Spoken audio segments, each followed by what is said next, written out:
can. Excellent. Okay. Well, you ready to start the show? Yeah, I just started streaming. Are you live? I'm about to go live. I'm just Cool. Cool, cool, cool. making sure I'm you're I'm ready. live.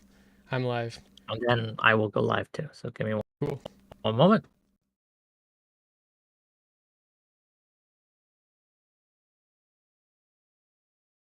Okay. Here we are to yet another episode of Wick TV, a cross-ideological space where we come together to discuss topics, political and cultural, from the silly to the serious. Today, I will be speaking with Smeth, known for being a Mr. Girl orbiter, as well as sometimes commentator on also political and cultural topics. And we're going to discuss quite a few things. But first of all, Smith, hmm hello. Hello, How are hello. you? Good.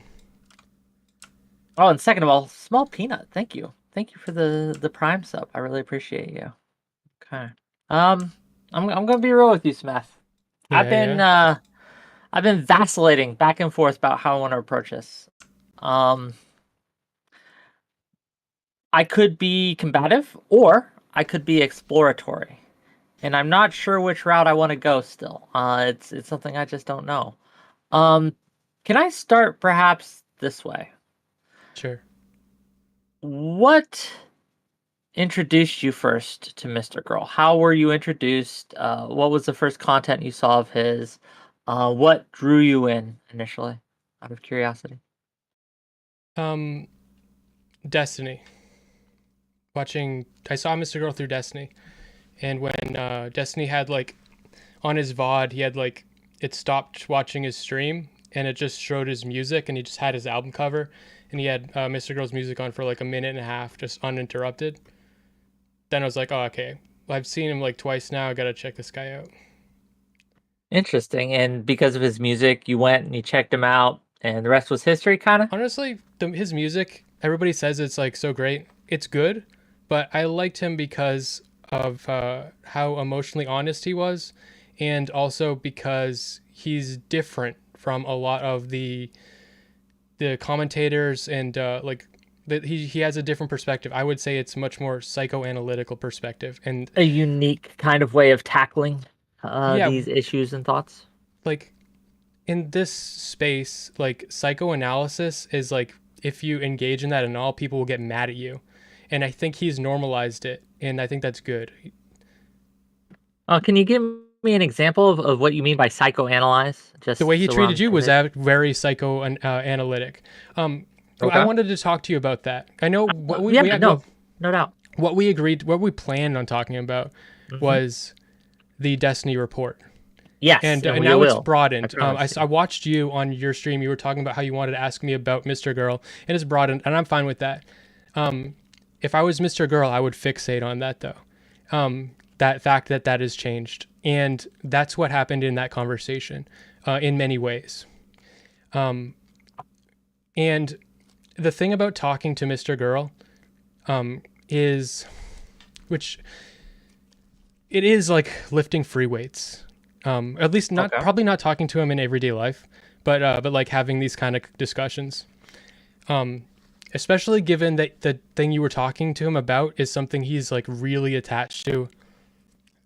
And like Mm. spent so long, he just came in like on the edge of like freaking out probably because he was already there. But talking to him, what he does and what he did to you, um, is, and I only ever do this to people when I'm pissed. But Okay.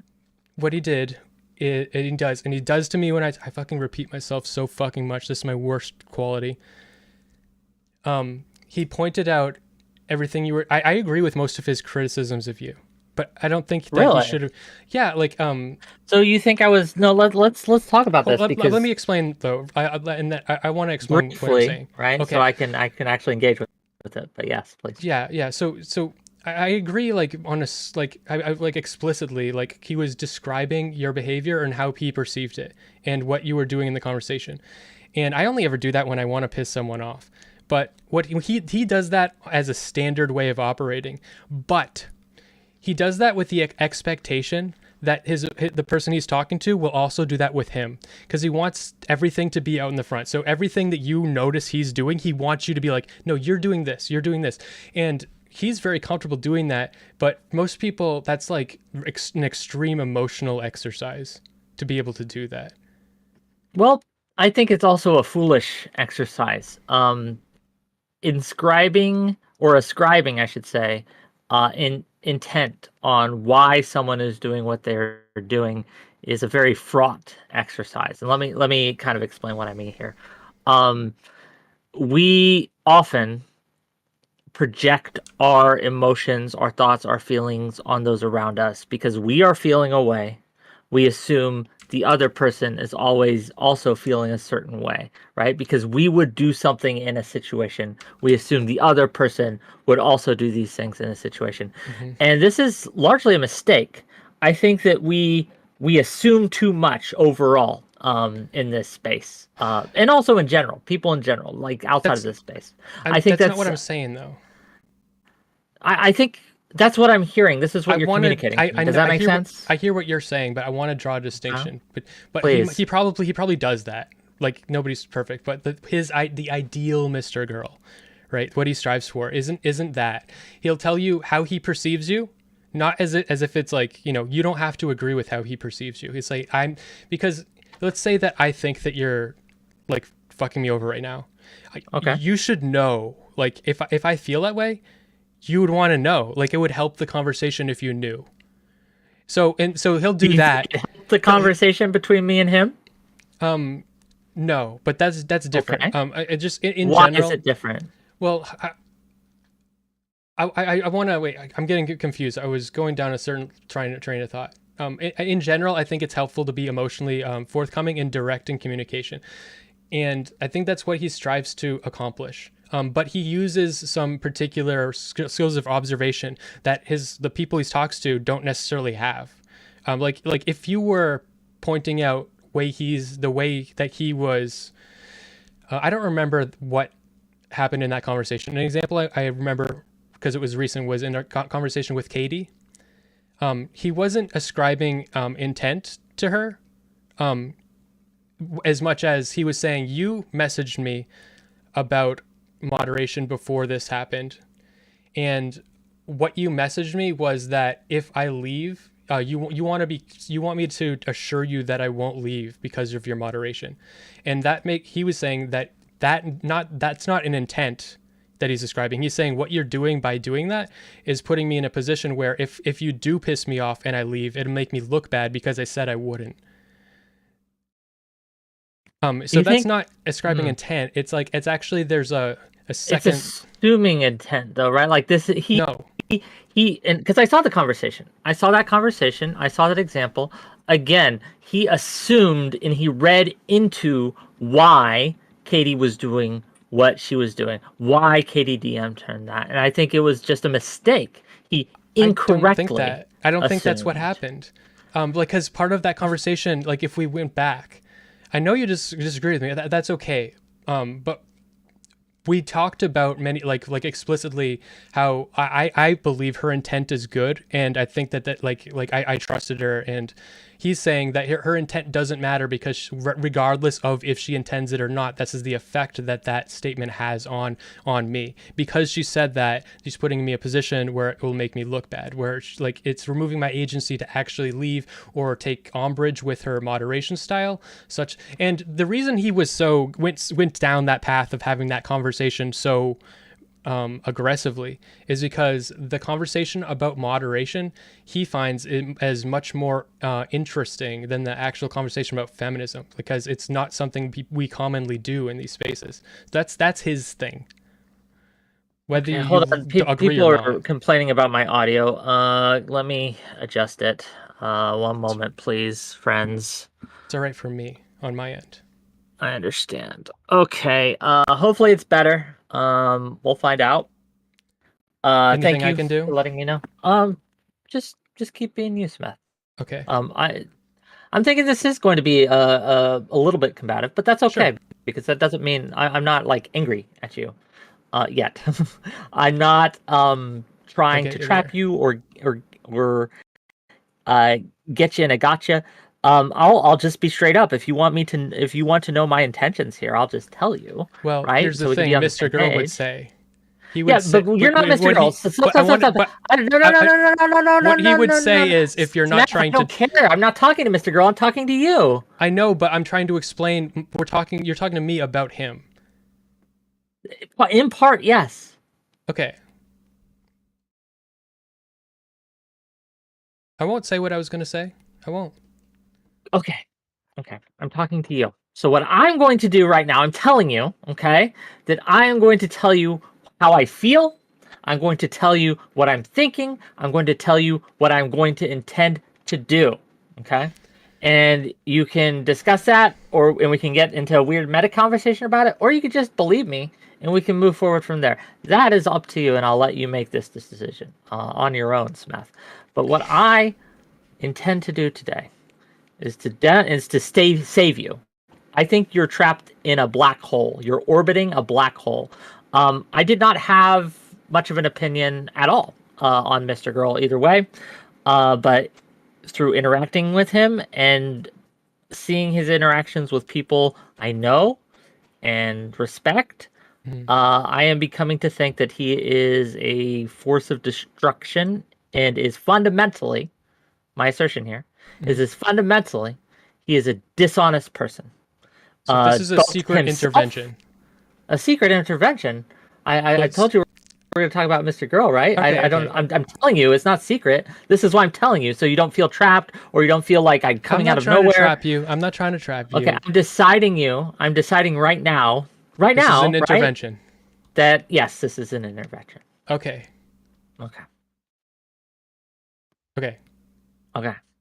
So now, so you know. So I consent to being intervented. Exactly. I think that at the end of the day, well, let me read you the tweet you wrote. I have it up, and I want to ask you about it, and then we can start from there. Is that good? Yes. Okay, I want to read it out, and then I want to get your opinions on this, because you said something earlier, and I want to explore that. But let me read the tweet. I feel like this really hurt your feelings. I mean, I understand. My feelings. It didn't hurt it. Oh man, why did I had it, but then I clicked on my notification and it came down. Do you happen to have it up? Have the tweet? Yes. I can try to find it. Hold on. Please, just real quick. It doesn't hurt my feelings, but it does frustrate me a little bit. Pisses you off. I feel gaslit in a way. I think that when you agree with Mr. Girl's assessment of what I was trying to do in that conversation, it is agreeing that I was maneuvering, trying to trap him, and because these are all things he asserted within the interview, that I was a snake, that I was trying to trap him, that I was intentionally trying to trick him and frame things in such a way that made him look bad. And I think that doing that, again,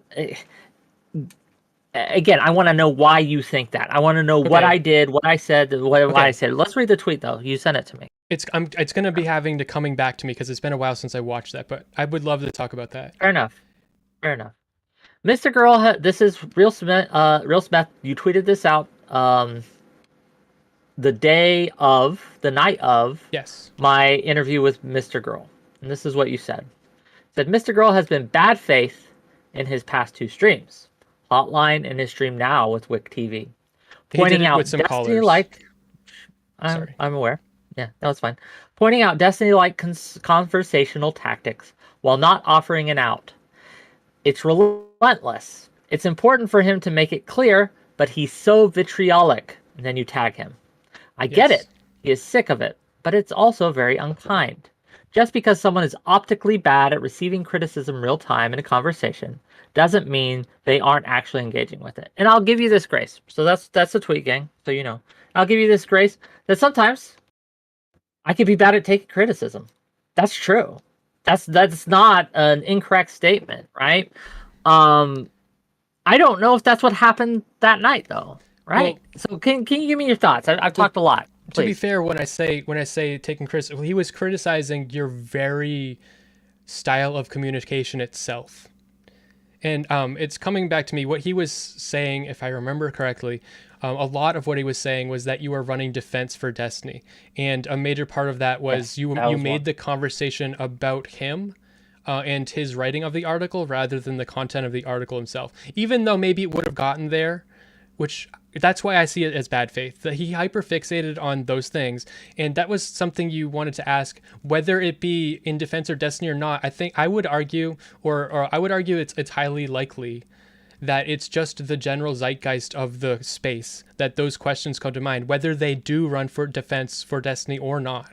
Those are in this, and so that's why I feel like as the author of this activist piece, he has a responsibility to just kind of like accept that and deal with it. That's how I also made a Reddit post where that's where I explained that I think he didn't want to put up with these, like, I'm done dealing with anything, like you're using Destiny like rhetoric, you're running for defense, just deal with it because you have a responsibility to this article that you wrote.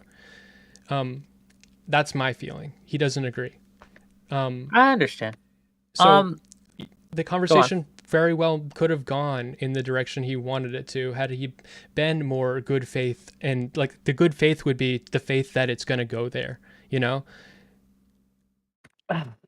Honestly, just full disclosure, I thought I'd teed it up for him. Honestly, going into that, I was worried, but not because I thought Mr. Girl would be mad at me. I thought DGG was going to be mad at me because Right. I wasn't going to turn this into a trial, right? I had no intention of running defense for anyone. What I wanted to do, the whole purpose of, and I told him this, right? I DM'd him this. I wanted to know what he, like, why he put in what he put in, why he structured it the way he did, and what he hoped to come out of it. I DM'd him those three things directly. He knew going in that we were going to talk about these three things, right? He Interesting. consented to talking about these three things. You are And so then mad. he turned around and made it into as if I'm trying to trick him or trap him. And so I understand that you probably didn't have that information before. I Yeah, get it. that is I can yeah, read you the DMs. Hold on. Give that's me a very second. interesting. So I sorry. initially, here's what I said.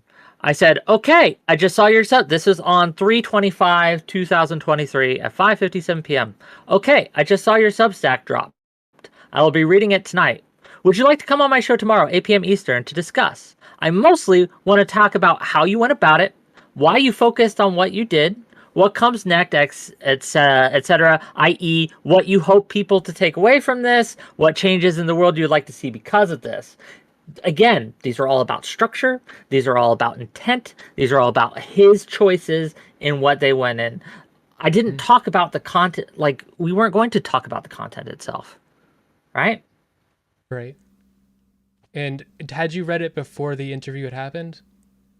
Again, this is the 25th, and we had the interview on the 26th, I believe, or maybe the So 27th, you hadn't read right? it, right? I Oh, think yeah, but I that would be hadn't to your read it credit. yet, right? Like, the Substack just dropped, Yeah. and we had talked before about. Hey, I asked him before, hey, the day after, do you mind if I interview about it? Like, I'm waiting to read it, and I didn't watch any of the previous streams. Like, I didn't watch Shed Logic stream much, or I didn't want to like get any takes beforehand, right? I Right. wanted to get my own take, right? Unsullied by the zeitgeist, as you so put it. And Yeah. so I came in wanting to okay, these are my thoughts, these are my opinions, but regardless of what I thought or not about the article, and I was sure we were probably going to talk about that a little bit. I figured he'd ask me, right? But I didn't, I wasn't there to kind of litigate the article. I was there to figure out why he did what he did, like why he put things in there. That was the whole purpose of the interview. So when he says things like I'm bad faith, right, or I'm trying to trick him, or I'm trap him, and also you come in with that thought too, right? Like, can you Well, understand why it hurts me? okay. He didn't say that you're bad faith. I don't remember it very explicitly. So me agreeing with him isn't Sure. mean as much. But I agreed with similarly to how I disagreed with him when I had that conversation, I think it's a perfect analogy about talking about Katie, about moderation. I did agree with him that her message did, like I said, put him in a box, and I told her that if you want him to trust you, you're gonna have to take him out of that box. And she was like, she was stuck on the part that you are stuck at where she's focusing, well, that's not my intent. And he's like, well, your intent doesn't matter. This is how I feel. You put me in a box. And my attitude is, even if that's true, which I do agree from his perspective, and I understand that, like he's now, the conversation has been framed in a way that puts him in a box if he disagrees with moderation. It makes it look like he's a child. He's childish if he gets upset and he leaves, or he's too he takes umbrage with it. And I just think that hiccup is not worth. I think it's people are capable of moving past that kind of hiccup. Like, this is normal levels of, like, this is not like her sending that message, that's normal. It's not, she's not crazy. Like, it's like you asking him the questions given you did, the context normal. of why he sent, like, of when she sent that. Yeah, exactly. Again, look at the context. He had just had several interviews, right? That, and all of which ended poorly, right? Right. All of which, well, not all of which, but most of which he had, at one point or another, threatened to leave, right? And so, given that, I think so. Like you said, it's perfectly understandable, perfectly normal for her to be curious about whether he would do the same to her. She's scared. She's scared. It's nervous, maybe not scared, but nervous. She's trying to protect herself from that. Sure. Yeah. And I completely empathize with that, like, utterly. Like, if I was him, I would have told her, like, I understand, like, but his thing is pointing out the subtext of conversations and the effect while I understand why she did it, and so my understanding of her intentions is, like, very pure, and her feelings, but I agree with him that the effect that has on him puts him in a place where now he has to, because, like, once someone does that, then he's got two options. He can, like, be the baby that freaks out and leaves and then makes himself look even worse, or he can, like, be, like, super, like, on his best behavior to prove to everybody that he's not doing that. And since the article dropped, since the Destiny report dropped, what he's been saying when I've been giving him this criticism is that he doesn't want to put up with it anymore. What he wants is to, like, point out these things in conversation that prevent him. He feels like he's, like, like people have been. I get you. Yeah, I get you. I get you. Yeah. I understand. Like, look, putting myself in his shoes, he just had a lot of terrible interviews, right? Like, he's stressed over this article for months. He released it. It did not get the reception that he was hoping for, and he feels attacked. He feels like, whether he admits it or not, I can only surmise he feels like, he failed in some way, or at least the initial reception failed. It was not the grand, triumphant bombshell that perhaps he wanted it to be. Like, so under those conditions, I understand, right, why he would be defensive, why he would be prickly, why he would be all these things. I get it. I do. But that does not... And he was ready for a fight, too. Yeah, on top of that, like, when he knew it was... I don't think he expected it to be the type of bombshell. He knew all along that nobody was going to receive it that well. But he came... He released it, and he's like... He's got his gloves on. He's like, I'm ready for a fight. You know what I mean? So, that, too. Sure. And... To some extent, and this is just supposition, and I very well could be wrong, because I don't know Mr. Girl that well yet. I'm learning, right? But he kind of likes to fight. Is that an incorrect assumption? Like, he absolutely likes to fight. Okay, I figured was picking up, but I wasn't sure, right? This is why this is an intervention. And I want to I'd ask that you give me some space to explain what I mean. Okay. Because this might take a moment. Wait, before you do that, I want to ask you: is this because you care about me, or Yes, because Smith, you I hate, like you. or because you hate him, or both? No, I don't. I'm very annoyed at him, but Okay, if so he that's part of wanted to it. reach out to me and he wanted to talk to me again, either in private or in public, I would absolutely do that. Okay. Yeah. But I do care about you.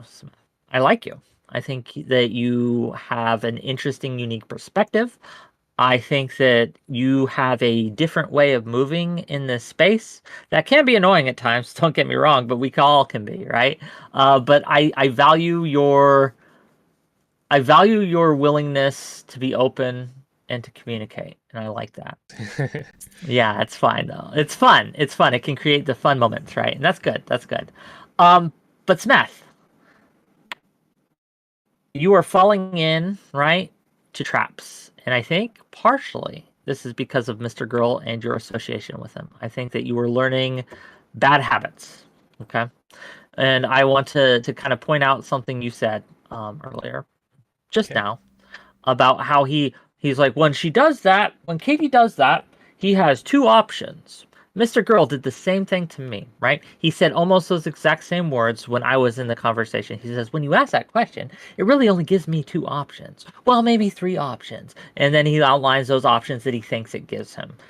That's a trick. That's a rhetorical trick. Now, I'm when you do tricking it, you. I think you're honest. No, when you do it, you think you're honest. But I no longer think he's honest when he does this, because he frames these choices in such a way that they're limited and mostly are negative. But the truth is, right, that there are a myriad of options. Even when you think someone's given you a binary, right? Even when you think Katie gave him a binary choice, no, there are other ways to deal with it that are outside the scope of those things. And with just a little like digging, we can find alternatives here. And I think that one of the traps that bad habits, let's call it a bad habit that you're falling into, is these kind of rhetorical styles and flourishes and these ways of thinking. And I think we can get you out of that. I think we can. I think that we can move you, we can transcend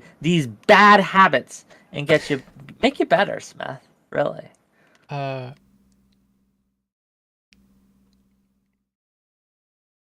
What are you thinking? Come on. Open up to me, buddy. well, on one hand, Honesty, honesty. I do think that I have some similarities in rhetoric that he does.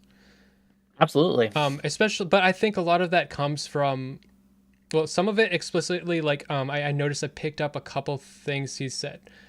Like, said one thing I remember when I was just a fan of his and I wasn't streaming or anything, I talked about in his chat, his use of calling someone a motherfucker mid conversation with like a smile on his face. But he would do that because like he's like getting pissed at you, but he's still like in a good mood. But like, and I learned to do that because, and it's really helped me because if like, if I'm getting pissed at you and I do that, then it's not gonna like explode later. Like I'm telling you, oh fuck you, you know what I mean? But like, and then I don't have to. I could just say oh fuck you, but I learned to say I think that's motherfucker. harmless, right? I Sure. think that's a harmless thing. I at least off the top of my head, that's not something that I worry about for you, right? Right. But I think It's the just thing a that you're way of worried about. discussing.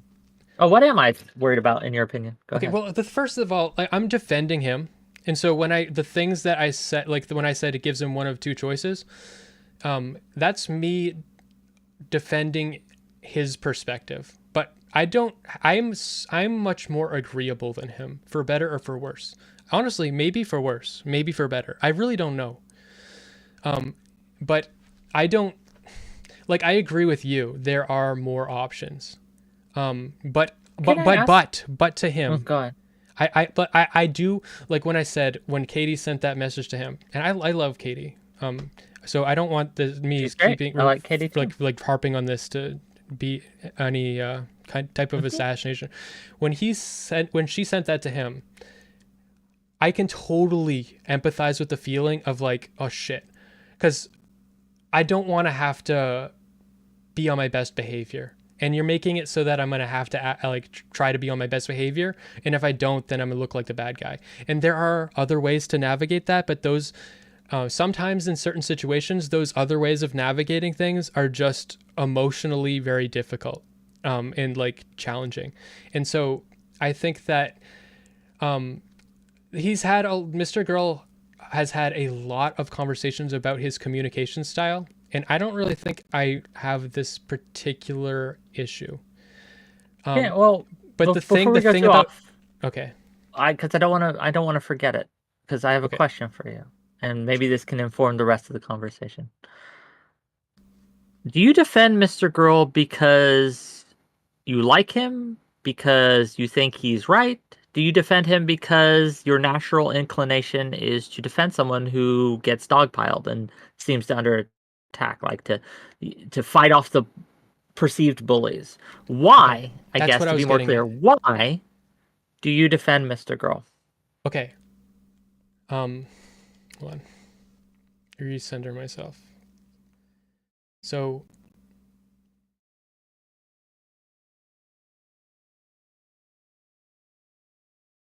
Mr. Girl operates in a way where he would rather say exactly how he feels or just not do anything at all. Like he would rather I would say he'd rather die, but I can't fucking speak for him. He might say that. I don't know. And that's like his central to his thing. He would rather say that, like in a classroom full of people, that I empathize with the Virginia Tech shooter and then get put in prison for it than to not say it. And so those other options where he says, I have one of two options, those other options, they really exist. And I easily fall for those options. He would say, like, but I'm not willing to do that. And I don't think it's because he's evil. I think that him doing that and standing up for exactly how he feels, not everybody has to do that, but him doing it makes everyone else stronger. Even you're defending yourself too. You're saying him pissing you off and doing that. It did. Is honestly, every time I have one of these very fucking frustrating conversations with him, I feel like if ever play Dark Souls, and then play like an easy video game, Smeth, it's like feels so easy. can I ask you, right? Again, so what I heard you say to answer my question was that you defend Mr. Girl because you think that his style of truth telling, as you say it, of being true to himself, to thine own self be true, as the Unapologetic. poet, unapologetic truth telling and being true to oneself makes all of us stronger. So you defend him as kind of the harbinger, or the standard bearer is a better word. Standard bearer for that style. Is that what your Or answer is to my question? maybe not standard bearer for that style, but that is a virtue that he upholds that virtue. Okay. Do you think he's the only one who does? I think you might not agree with me, but I think there are not a lot of people that do it like him. There are, like Eminem is someone he's inspired by. Eminem did that. Okay. Like the shit that Eminem would say, like tons of, I don't know, like, yeah, there are people like that, but not a lot in streaming, because like you said, so this is the situation, like, so when you were going to have that interview with him, and I don't mean this to any disrespect, like in any way, I really don't. You can, like, I know, let me be clear, I know I can. To you I know, and to the I know audience, I so can. the audience knows too. And I know people hate when I say things, like, and just assert things, but I'm asserting it because it's important. Because we are not the only ones having a conversation here. The audience is also listening to it. Okay, please. I just want to get that out. Okay, thank you. So again, it's okay to disrespect me to a point. There will be a line, right? But when you get close to the to that line, I will warn you. But go on, please. You can be disrespectful if you don't respect me. I'll trust you to warn me. But I genuinely mean that. I don't mean this in disrespect, because I do the same thing. And so when you're talking about having that interview with him, and the first fear in the top of your head is like you're afraid of like pissing off Destiny, right? talking about the article, like that's a fear that everybody, that those types of pressures, like from bigger people and stuff, that's omnipresent. Like you always have that on your back, and his gut response to feeling that pressure is to be like, fuck you, fuck you, fuck you, fuck you, and just lash out until like, and while that's ugly and it's bad for him, and it makes him look like a fool, it is truly virtuous. That's what I think. I'm trying to decide which route to go here, because Do you disagree? I don't. I don't. You do. I think it can be a virtue, but I think it's a flaw more so For sure. than a virtue. I think it hurts more than it helps. While there is something poetic about it, the standing against the tide, being true to one's own self, I don't think he actually is. I think he's a performer first and foremost. I think that he projects a lot. He accuses people of doing the thing that he himself is doing. And I think, from my read of the situation I was in, right, with him, it became very clear to me that that might have been what he was doing. So by every accusation a confession, in a way. He works like that, so he assumes others work like that too. And so I think, again, when I call him a black hole and a destructive force, and I think he's going to hurt you, I think that your idea of him is fundamentally flawed. I don't think he is this truth teller. I don't think he is honest with himself. And in order to be honest, you have to first be honest with yourself. That's why you have to engage in this introspection. You have to be able to see what you do wrong, to accept criticism. And I said at the very beginning of this talk, right, that I'm not so good at this. It's something I'm learning how to do. It's something that I am continually having to fight myself on. Yeah. And I'll make this brave assertion to you now, that I'm the person that you think Mr. Girl is. Because it's not just me, there are others too. But I think that so you want to be my dad? No. Mr. Girl doesn't want to be my dad. No. Don't make it weird. Don't make it weird, Smeth. Okay? What I want to do is help you to open your eyes a little bit. To pull the wool off of your head, right? I think that Mr. Girl is a wolf in sheep's clothing, to use a term. I actually agree with one of the most cutting criticisms you just made. I don't agree that he is disingenuous, but what may make him look that way, especially given your case where you had this big disagreement and then it's just radio silence. That's the end of the relationship. I'll explain why I think different if you want later, after. But I do think that he engages in, so when he points out the things that you're doing that he doesn't like, and like he's trying to dismantle the meta conversation that's happening, and he's like, when you say this, when you ask me this question, you're putting them in this box, you're framing it this way, you're talking like Destiny, you're talking DGD style rhetoric, whatever. While he's doing all that, he absolutely does a lot of the things that he's saying that the other person he's accusing them of doing. And I think he's right when he accuses them. And I think that he also does those things. And again, I want to come back to this, and I want you to be real with me, Smith. I want you to be honest with me. Do you really think that I was setting him up to trap him? Because that's what he accused me of. No. Actually, I think I think he said that he thought it was intentional.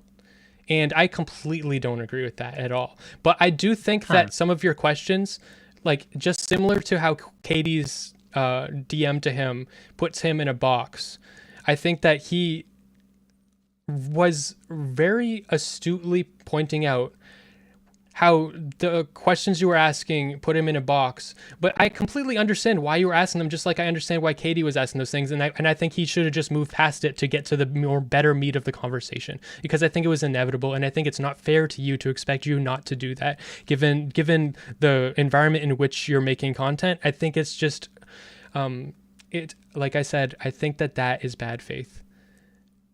You can't put other people with questions can't put you in a box. You can only put yourself there. That's my counter to that. But I have a question for you. I'll DM you the question because asking you it publicly would put undue pressure. But in the meantime, while I DM you this question, what I would like you to do is tell me. So you told me why you defend him, why you like him. What are some things you don't like about him, out of curiosity? Like what I just said, I think that when he starts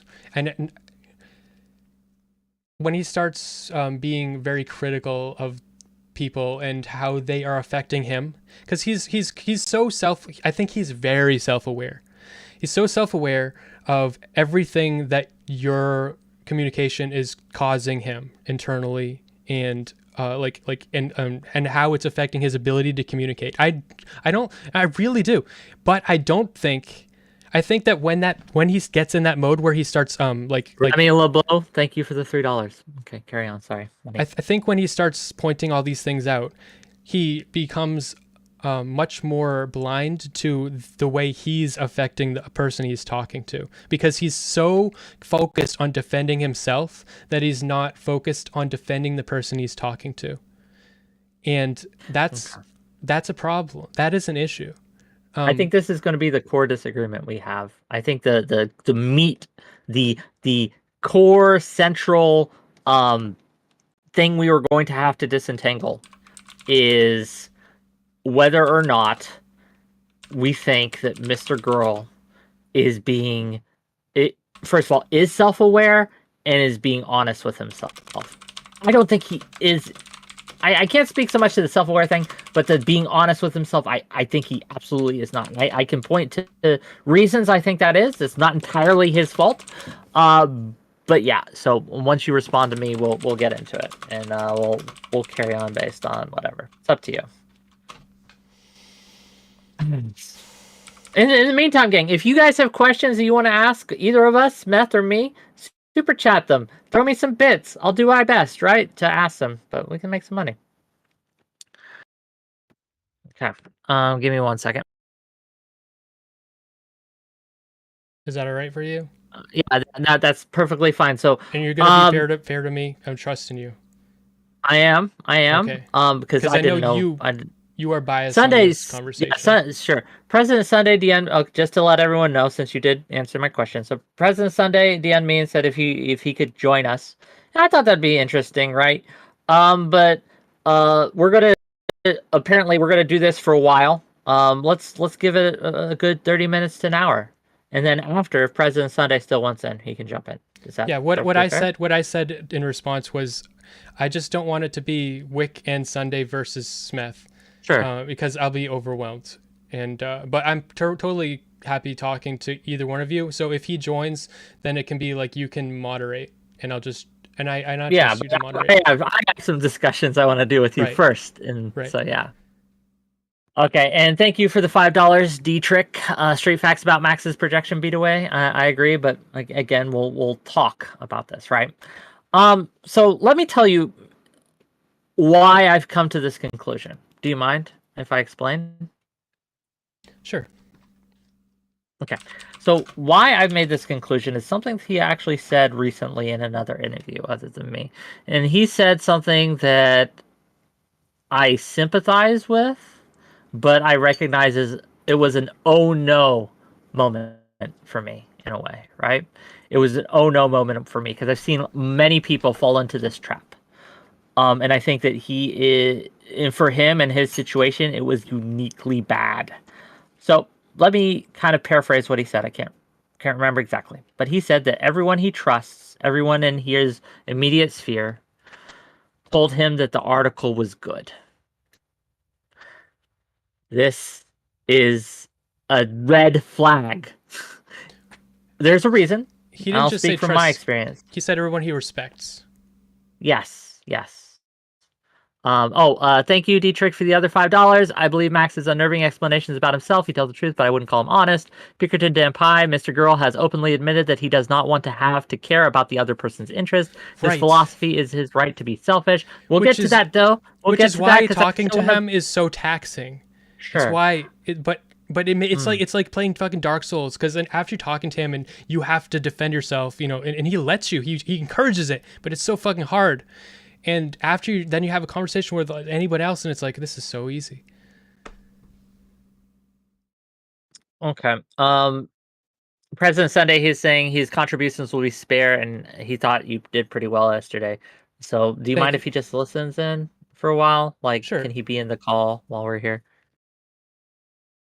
I heard you guys give Sure. me the most scathing What? feedback ever. That Scathing? On the music? Yes. yes. The music, no. I'm Music gonna was do that terrible. again. I'm gonna do it right now. I'm gonna put some fucking, but Oh I might my make it more Okay. quiet. But because the thing that does, it makes it harder to review it like with a like watching it on stream and pausing it to make commentary, because the music now is interrupted and stuff. But I think if what it does is it changes it from being like something you listen to listen to all the rhetoric to more of an emotional experience. And it was like, oh, Sure. it's a boss fight. You know what I mean? Like, Now I get it. I do it when I'm running a D&D campaign, but for purpose of a conversation, no. I think it was a bad decision. Hello. hello. Sunday. So give me a moment before we introduce you and things. I still have a few things with Yeah, Smeth. I just take your time. It's all wanted good. I'll to just be let you playing in. Resident Evil Sure, this sure. weekend. So the reason that's a red flag to me, the whole everyone I respect, everyone I trust agrees with me that the article's good. There's a reason as creative that I don't share my work with people that I consider friends. Okay? Because I don't trust them to give me honest feedback. And it wouldn't be because they want to lie to me, right? It's because they're my friends.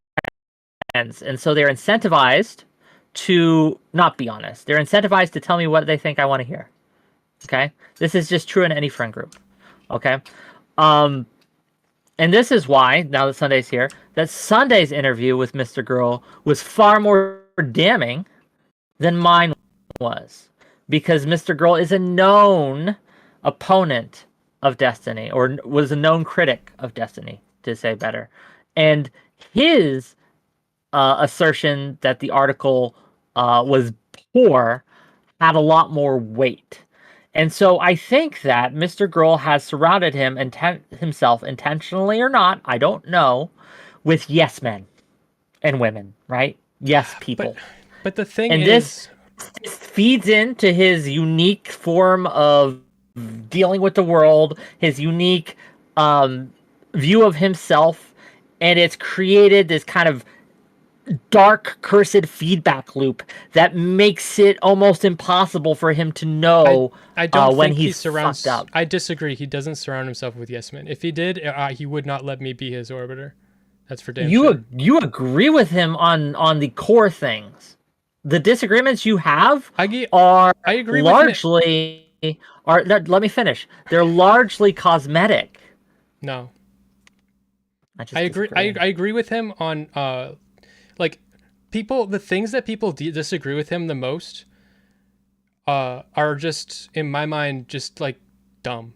Like he'll say how he perceives you, and then someone will get pissed off, like, oh, how dare you perceive me that way? How dare?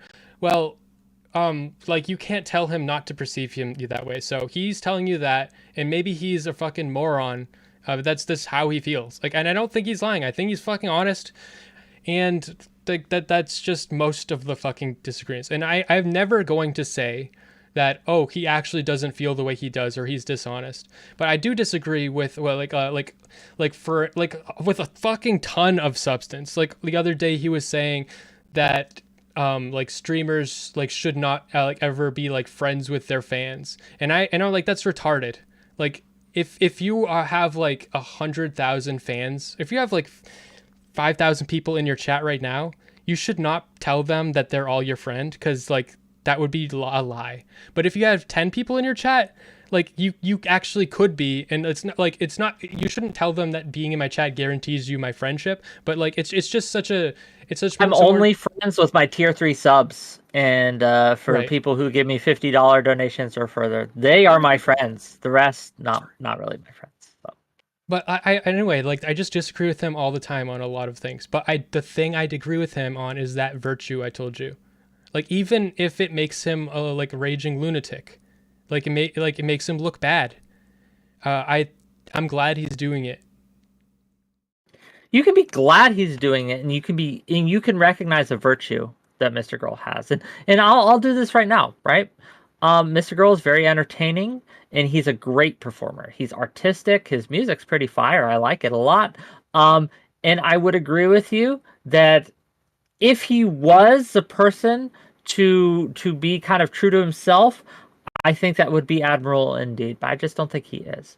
I think that he's demonstrated that both in my conversation and interactions with him, but in all the other interactions that I've seen him have regarding this Destiny interview. I just think that's very, very true. Dietrich, $5 working my way towards friendship. You'll get there one day, buddy. 45. Well, no, I think you're $30 away. Well, no, math. You're about $40 to $30 away. Okay, let's just call it 40. I'm going to engage in some psychoanalysis with you that he Yes, would please. not, this is not something he would say for sure. Okay. I don't know if he would think it, but so there are multiple reasons why you having this opinion about him is, should be held to scrutiny. And so absolutely. Don't just take my word for it. Yes. Sure. Yeah. For one, you're pissed. And yes, I understand that. Like, absolutely. For two, you have a lot to gain from saying that he's crazy, man. Because being in defense of Destiny is very lucrative. Nope, not going to let you get away with this. Okay. Hey, push back. It might be. If I may. Yes, go ahead, and then I will push back. Sunday, go ahead.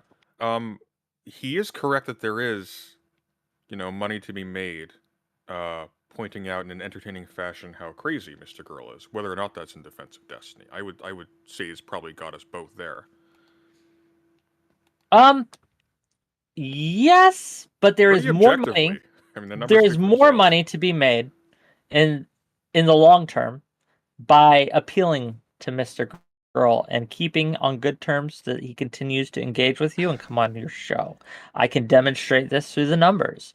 If you look at the numbers of the streams I've had involving Mr. Girl and with Mr. Girl has made an appearance, they have outperformed the even the best stream I had with Destiny, where Destiny made an appearance. The best stream I had with Destiny, where Destiny made an appearance, not including the interview, where he was a planned guest. Yeah.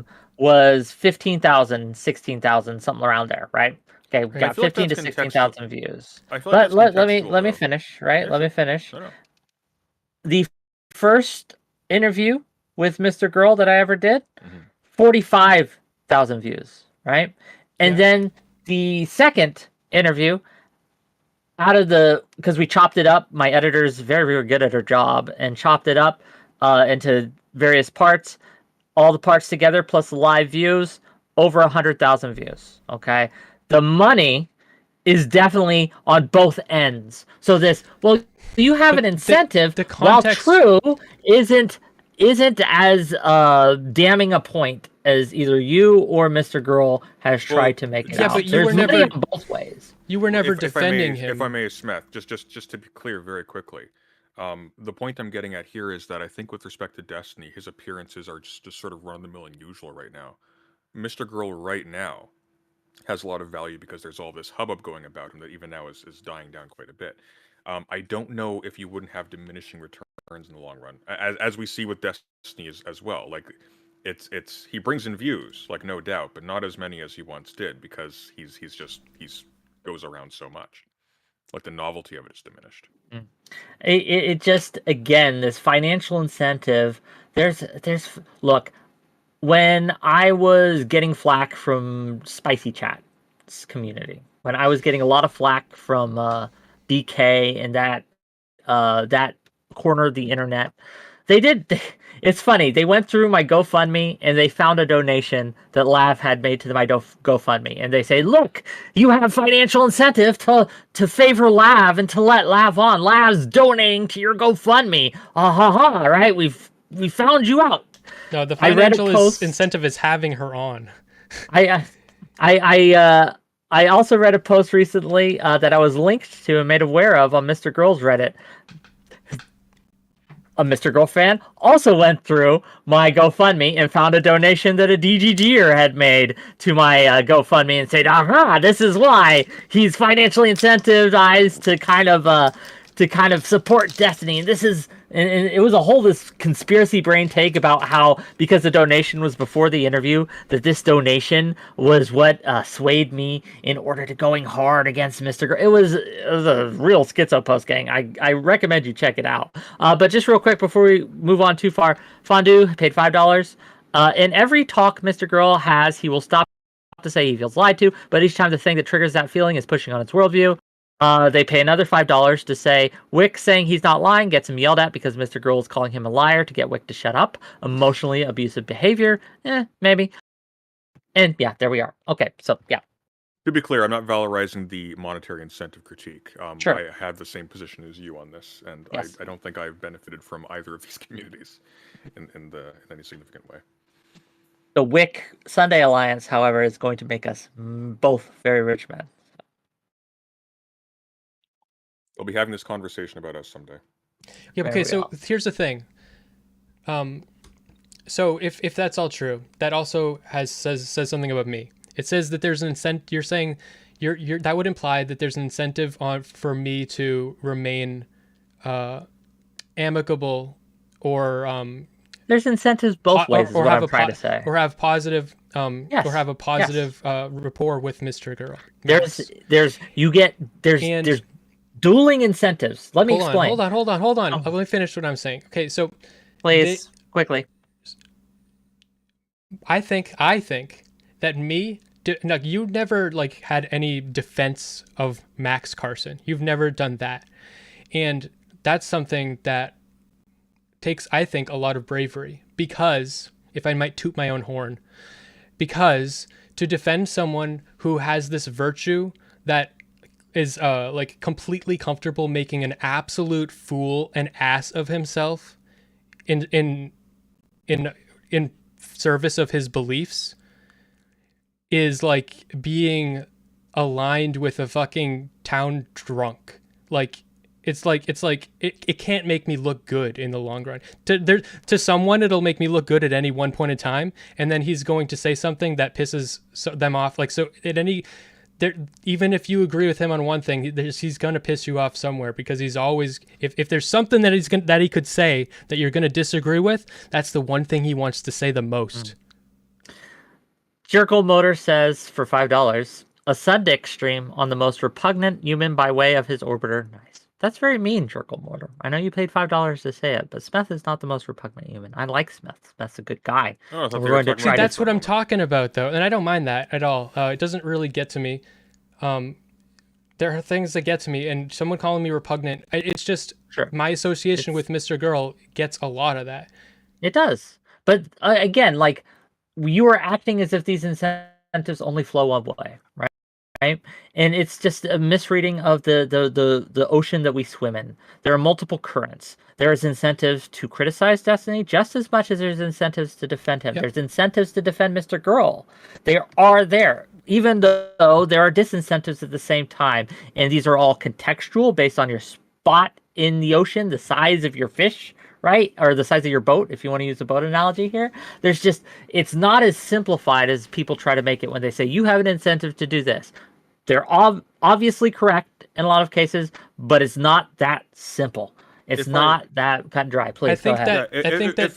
Sorry. If I may as well, if you're not feeling like you're being ganged up upon, Smith, I'm not trying to do that at all. Not yet. I think with respect to your point as well about the bravery involved in defending Mr. Girl because he's like the town drunk as opposed to Destiny.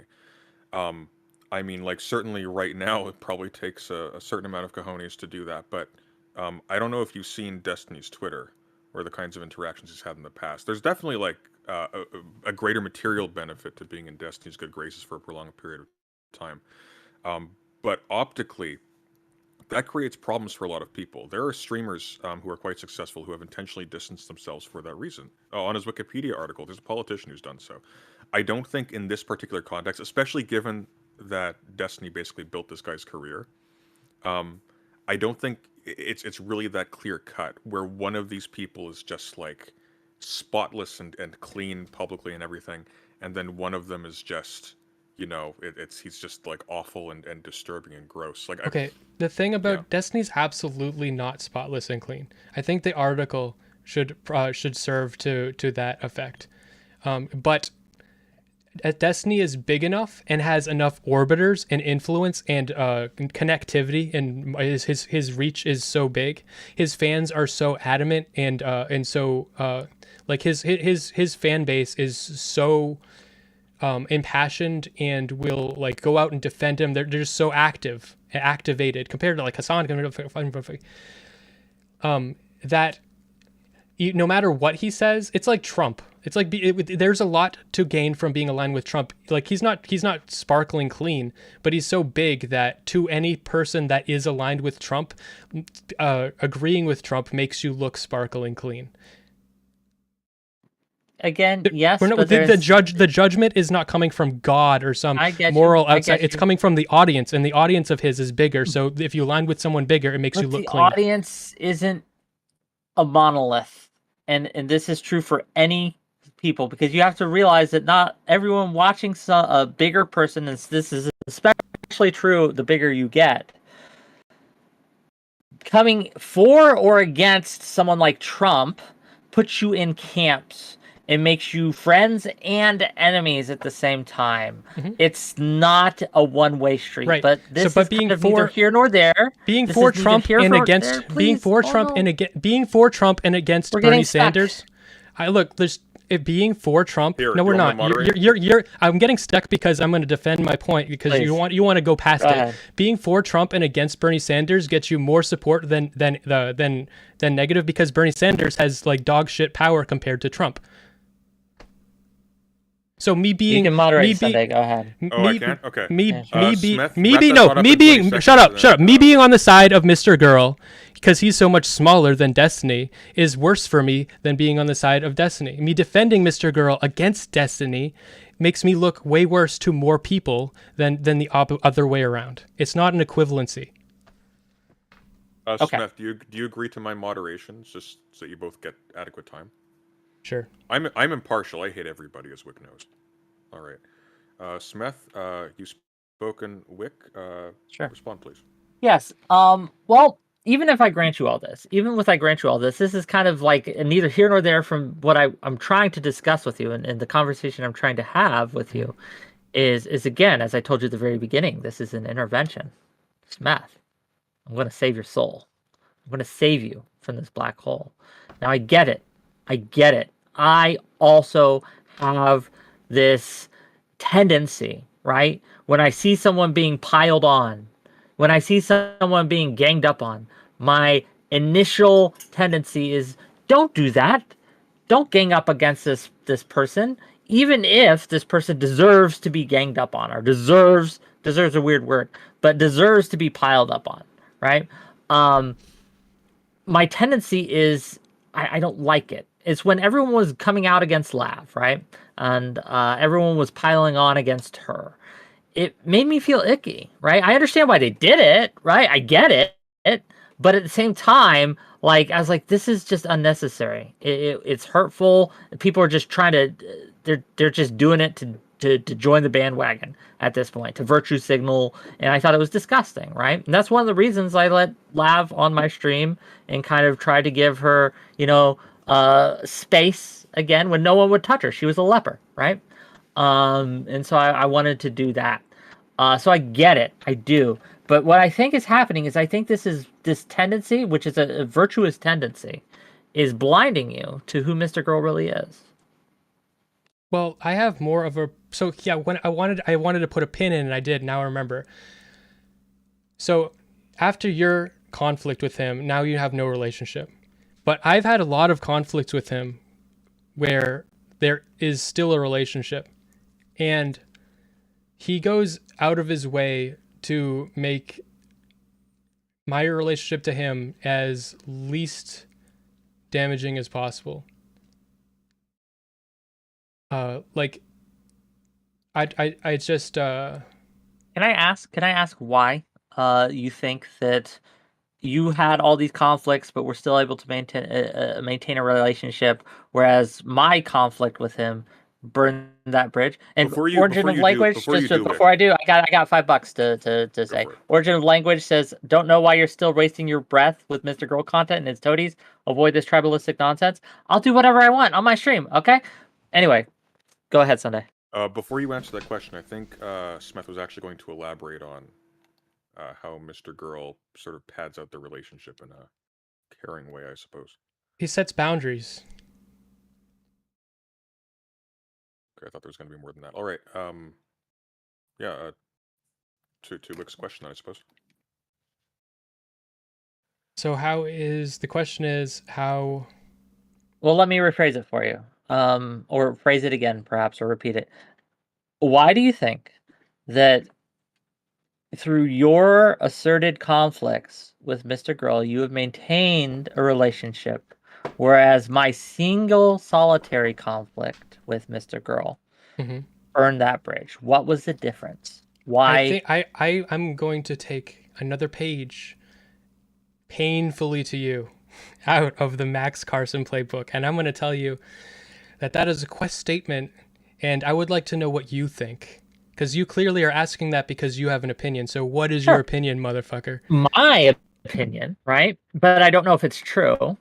Okay, and this is why I'm asking, because I really want to know, because what you answer matters, right? Because it informs me how you see the situation, and how you see this situation is what we're talking about today, right? But I will answer your question. In my opinion, the reason that my conflict burnt the bridge, whereas you didn't, is because a multivariate factors here. One, you've had far more of a history with this man. You've communicated far longer. You've built a relationship that's far stronger than the professional one that we had. I think that plays a lot into it.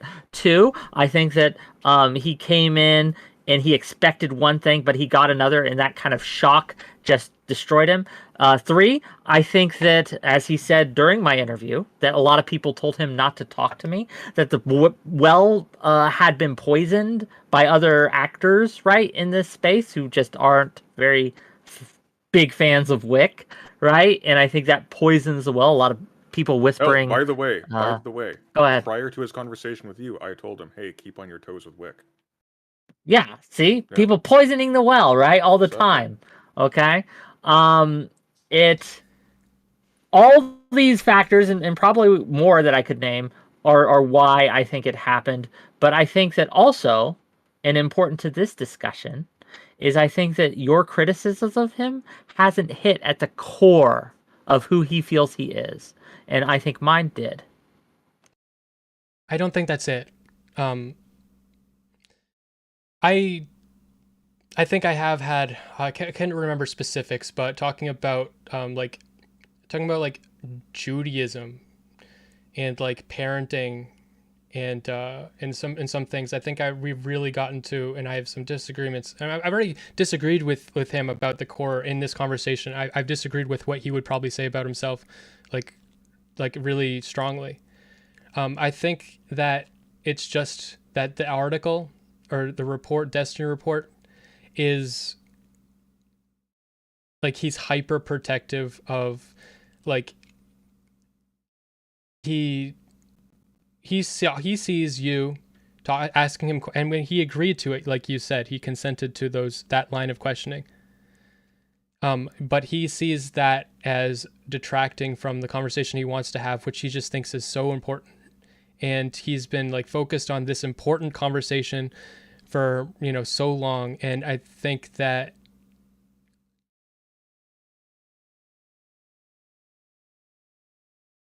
you broke his heart.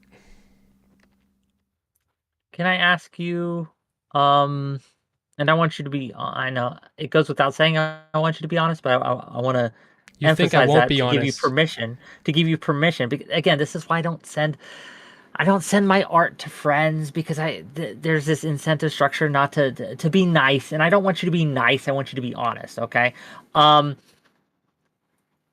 If he had allowed the conversation to actually occur, for me to get past go with the questions, right?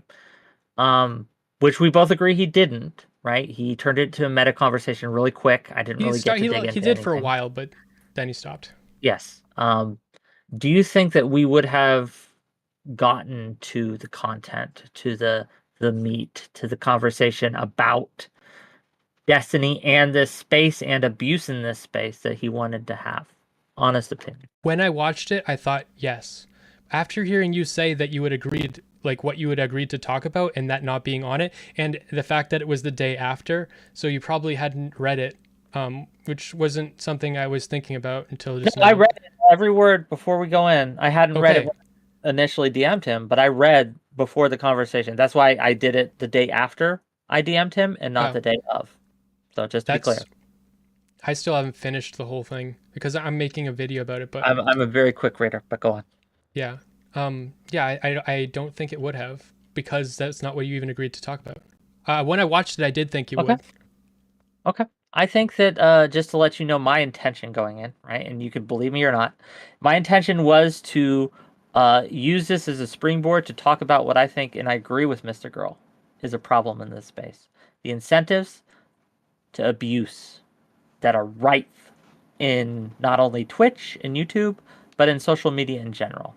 I think there's a huge problem of parasociality and parasocial abuse, both fan to fan, creator to creator, and creator to fan, in both directions, right? There are these incentive structures in place that I would have loved to use this as a lens to talk about. And this is why I asked him certain questions. This is why I asked him, what did he think was the crux of his criticisms here, right? What was the strongest point? I asked him like questions like that. I can't remember all the things I asked him, but that's where I was. If I was trying to guide the discussion, it was towards that.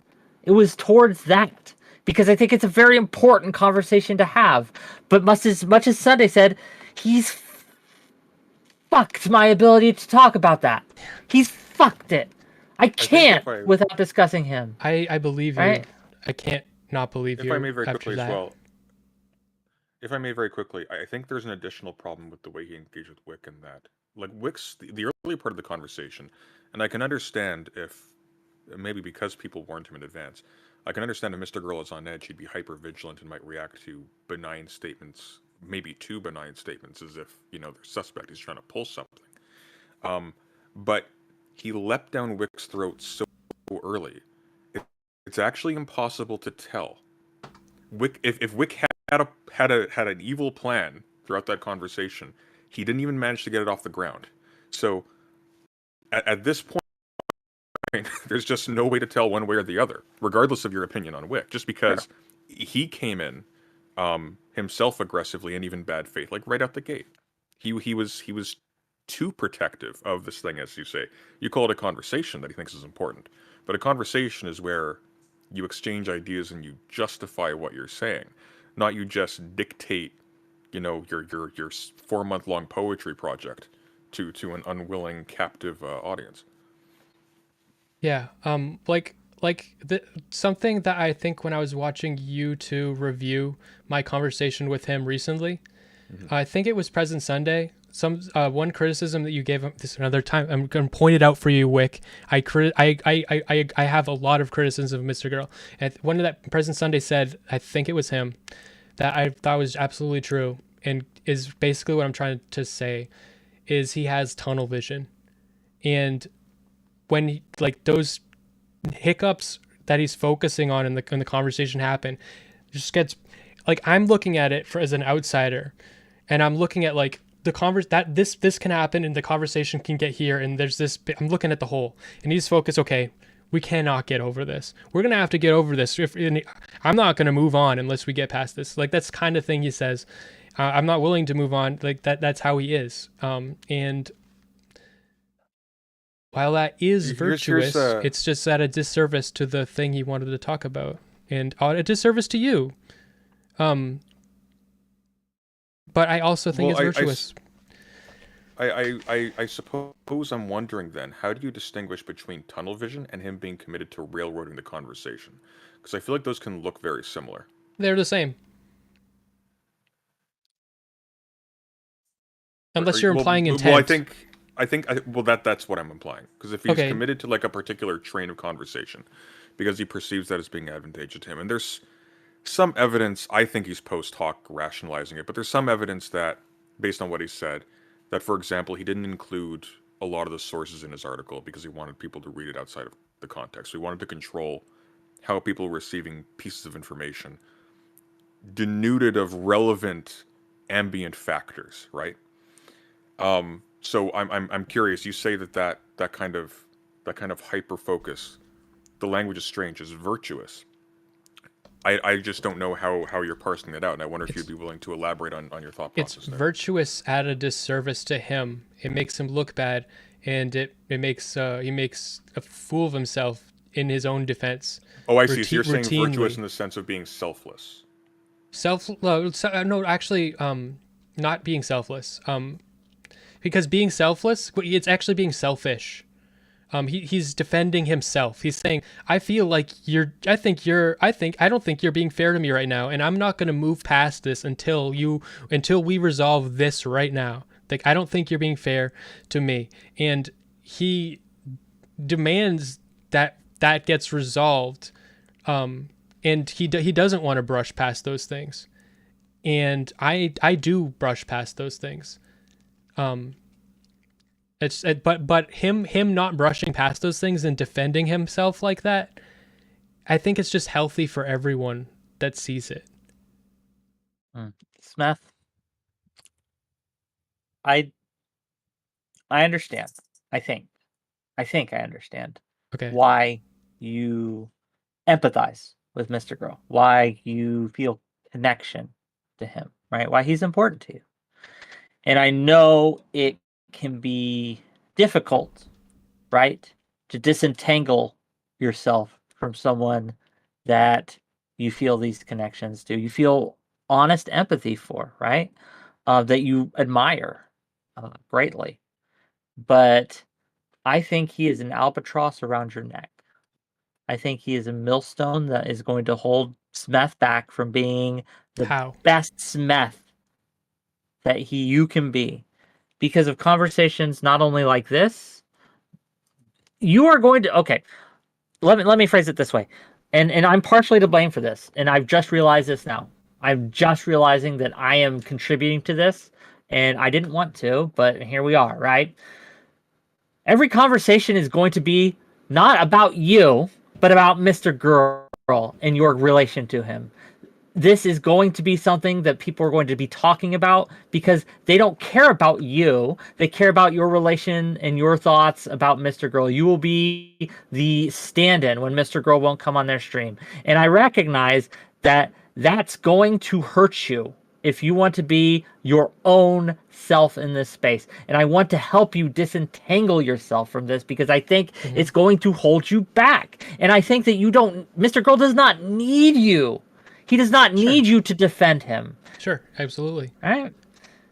I'm defending myself. Right now I'm not defending him. I'm defending. I was here to. Sure. I guess I was here to talk about the article, so that is in service of his thing, and so. But I don't know. I just think it's a valuable conversation to have. I don't like you. Yeah. So I also want to not be like, I don't know. So what would you say that I have to do? Like, what would you say? I don't know yet. Because I think I do. I think I do that very thing all the time. I just do my own thing. I don't know yet what my my solution is, but I'm just letting you know and putting you on notice that I am going to, and I want you to know that I'm doing it right for you, is to help save you in a way. But I do want to talk about the article itself. So do you mind if we talk a little bit about your thoughts on the Destiny report and move off that? But just know that not only in this conversation, but in others, that's what I want to do. I actively want to work with you to kind of bring you into other circles, right? Right. That's what I'm saying though. Like, I know that like being associated with him is like being associated with the town drunk. And it's like, well, people are always going to talk, well, are you friends with the town drunk? You know, it's like, so yeah, I know that. But I'm not as tunnel vision as him, but I also hold the virtue that I'm not going to, what is the word? Disavow him just for my own optical benefit. I wouldn't ask you. That's not what I'm asking you to. I'm not asking you to publicly disavow him. What I'm asking you to do, I wouldn't. and I wouldn't. I'm just saying I wouldn't. I understand. Fair enough. I mean, up to you. Pinkerton Dan Pie pays me $5 to say, Mr. Girl often holds the conversation hostage until you explicitly verbally agree that his actions follow an internal logic, even if his basis is wrong. That's fair. Again, maybe I'm not being clear. I don't want you to... I'm not here to turn you into Mr. Girl hater, okay? You can feel however you want about him. But I think, again, you're in a black hole. You're orbiting a black hole, and it's going to crush you unless we get you out because it's giving you bad habits, like I said originally, right? Bad habits of thought, bad habits of interaction, bad habits of following logic trains and things like that. These bad habits, and we need to kind of at least mitigate those bad habits. Right? I don't think it is. Like, you admitted that you did earlier in the conversation. You said, "Yeah, these kind of." No, I'm picking up. Okay, you didn't admit they were bad habits, but you admitted that you're picking up on a lot of Mr. Girl. Yeah, the thing that I gave as an example was actually you agreed is a good habit. Well, no, a neutral habit. I have no opinion on that habit. Right, like that habit's just a aesthetic.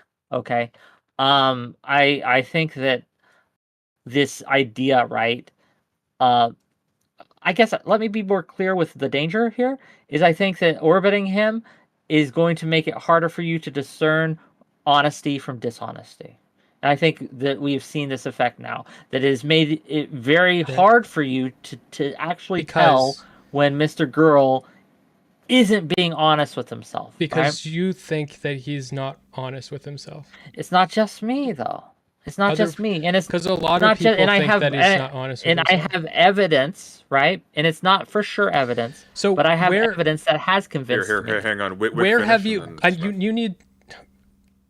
No, Wick finish and then Smith. Okay. Oh yeah. No, it's because I have, again, through observation and interaction, not just with Mr. Girl, but watching him interact with others, has convinced me, has been evidence to me, that he is not being honest with himself. I gave you one pieces of that evidence earlier when I said that he surrounded himself with yes men. You disagree, but he even said that everyone I respect agrees with me that the Destiny Report is good and solid, right?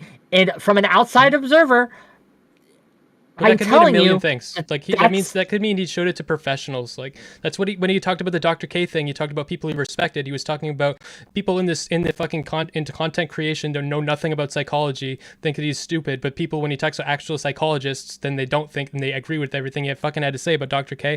So when you say that, I really don't agree with your analysis of what you think he's saying and what his actual experience, because I don't know who he showed it to, and I don't know who he respects. If I can weigh in quickly, I can speak with confidence, having gone through the article myself as well.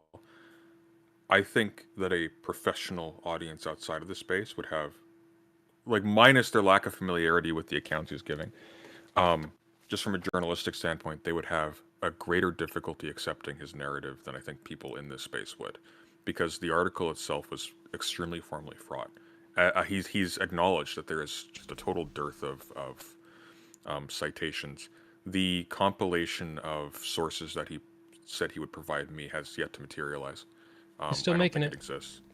I know, but he shouldn't have been, right? Like, that's something you have to have done before you publish the massive hit piece against like a major figure's reputation. Yeah. Sure. And not only that, but the formatting, the length, the style, the everything related to it had, again. And I know you might not believe me. I know you may not believe me, but it needs to be said anyway. I just don't care about this. Like, sure, maybe you're right. I don't know. Okay. But about the article being formatted poorly? Yeah, sure. Like, I have a lot of criticisms with the article itself. Like, the lab section is so long that it makes you forget the Anna section. My point with saying this, and I'll be brief here, is that all of this shows to me that whoever was telling him that the article was good did him a disservice. They were either ignorant or lying. Okay, so what you're saying is he respected people and they told him it was good, and you don't think it's good, and President Sunday doesn't think it's good. So that means that he is insane. Not. No. Again, the way you phrase that is very dishonest. No, I phrased it more bluntly, but that's pretty much verbatim what you're fucking saying. I would deny calling him insane. I don't think he's insane. Okay, okay, you think that he is unable to know if he's lying to himself, which is basically insane. Well, I think if he blocks out every single person who criticizes his article, I think that's deluding himself. He's not being honest. Like, whether or not this is a compulsion and he has no choice in the matter is neither here nor there. Like, he's not being upfront with himself about the truth of the matter.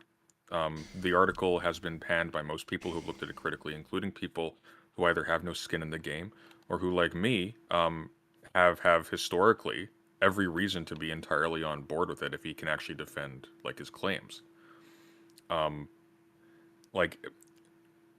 Can I ask you a question, Smith? Slightly unrelated to this, but related to what you were saying before. You were talking about how there's a financial disincentive to take Mr. Girl's side, and how it takes, like, bravery, and you're taking a personal hit. And I think both you and Wick have acknowledged that, like, I think it's the premise of this conversation. There's personal cost involved in you taking up Mr. Girl's side in all of this. Has he ever suggested to you, for your own benefit, that maybe you ought not to do this, because there's no winning this, right? He said live once, and not directly to me. Okay. But he said live once in, like, one of his like patron shows or whatever. He said that he thinks that Smeth is going to have to publicly criticize me a lot if he wants to get rid of the stink. I think he's incorrect, first of all. But secondly, that sounds to me like he's discouraging you from distancing yourself. No. I think he thinks I should. I think he keeps hinting that I should write an article about him. I think he wants me to. I think he thinks it would be good for me. But hold on. I want to go back to something Wick said that I wanted to interject about that we've now moved past. But if you're saying what your claim is that the fact that I trust him and I think that he's not lying to himself, the fact that I don't think he's lying to himself means that I'm going to lose my ability to know if other people are lying to themselves. I think you've So already. you need to give me an example of a time when I incorrectly was unable to tell when someone was lying to themselves. And if I guarantee you, if I tell you to give me an example, it's going to take you a pretty fucking long time because there ain't I any. gave one. I gave one. What? Yes, I gave you the one about the him surrounding himself with sycophants. Basically. Him. Yeah. You I trust him. I do not think that he is lying to himself. You're saying that I'm losing my that me not thinking he. I understand what you said. I misunderstood. So how is this seeped into me where now I am now like because I don't hate him, because I trust him, and how does that make me like Smith, also insane? Smith, with all due respect, you're getting very spirited. I think Wick just conceded that point. You don't need to, like, keep. Okay, then there's no reason for me to disavow him or stop trusting him in any way. I'm not asking you to disavow him. Okay, but I don't think you should trust him. And I think. Go ahead. Sorry, no. Okay. Well, very quickly. I think the premise that Mr. Girl, and this is why I thought it was discouraging you from distancing yourself. I think the premise that you need to do all of these acts of penance in order to wipe the stink of him off of you, I think that's misadvised. I think in all likelihood, if you just actually just distance yourself from that stuff, just were your own man and just did your own content, I think people would forget that very quickly, and I think people would be pleasantly surprised if you did a good job at whatever you were doing. Frankly, because of that, I think that would actually credit you a lot more than if you had, like, done this whole, like, obvious bad faith excoriating thing where I would never do anything. I'm going to continue doing what I think is right. I'm going to continue associating with people I want to associate with and saying what I believe. And that like I do not feel like a need to like one fucking panel, I don't know when the fuck it was, a Mr. Girl love panel, fucking cringe panel, and I was going hard on Zonia, and Elder Drosry interrupted me, and he's like, you can't do that, because if you become a raging lunatic on stream, it makes Mr. Girl look bad. And I'm like, fuck you, you're throwing me under the bus. Like, I don't fucking care if I make Listener Girl look bad. I feel no responsibility to him in any way, and that's the thing that he has given me. That's the boundaries. He does not make me feel like I need to be responsible for him in any way. Can I ask? And this is just a curiosity question, right? Because I don't know. What would it take? What would it take? What would you need to see? What example would you need to have to that would convince you, or at least start to convince you that Mr. Girl is not honest? Let's say that. See some lies. Like when you say not honest with himself. Yes, with himself. My paraphrasing of that is insane. He's delusional. He's not. No, okay. Let me correct how I mean it. I think most people are dishonest with themselves. Okay. I think that this is a quality that most people have. Max has it, I think, in abundance. But I think that everyone, to some degree, and I'm including myself here, lies to themselves, right? We are dishonest with ourselves to some degree, whether large or small, okay? My assertion here is that Mr. Girl is created this feedback loop. I don't know if he did this on purpose, or I don't know how it came to be, but he has created this feedback loop that not only incentivizes him to be dishonest with himself, but that he has made that kind of his character of being the truth teller. But I think he's a wolf in sheep's clothing. I think he's intentionally, right, dishonest, but poses as the truth teller, the one to stand up and be there. That's my assertion. If either he's being dishonest with himself or he's intentionally being dishonest. Those are two different things. Well, not necessarily, right? Like it could be, and here's where we'll try to bridge the gap here. It could be that he has a bit of a complex going on where he needs to see himself as a victim and to situate himself as the hero in his own imagination, so that whether or not like he does this and he schemes, I will do these dishonest things and I will destroy my enemies. Nonetheless, he omits things that are inconvenient and he overemphasizes things that are. And I think that's borne out in the article itself. Other people have critiqued its contents as well as like the methods by which he went about getting them. So one thing he's blocked out that a lot of people critique that isn't actually to do with the content or the form of the article itself is that in the process of compiling it, he put in information that he didn't have the consent of the people he was interviewing or he was talking to begin with. And so not only were there problems with the article, he was also himself doing harm to those people. I don't think he'll ever allow that to register in his head, that this makes him the bad guy a little bit, at least in some like limited capacity with respect to that, right? Similarly with critiques by people who are neutral, he's gone so far as to loop people who are enemies of Destiny as if they have like a specific interest in being sycophants towards him. It's actually quite the opposite. I worry in the back of my head sometimes. It's like, what's the financial fallout of this going to be, given the fact that I've got a lot of people in my audience who are very hostile to Destiny? Will this read as selling out or something like that if I'm being fair? I chose to try to be fair anyways, but like it's not clear that there's just like only financial benefit in taking one particular side on this. I really think like the way in which Max has comported himself at the very least should make you like consider the possibility that even if he's not deliberately lying, he's nonetheless engaging dishonestly, and that's not just to himself. That also is how what he then permits himself, so understood, to act in the world with respect to other people. Did that make sense? No.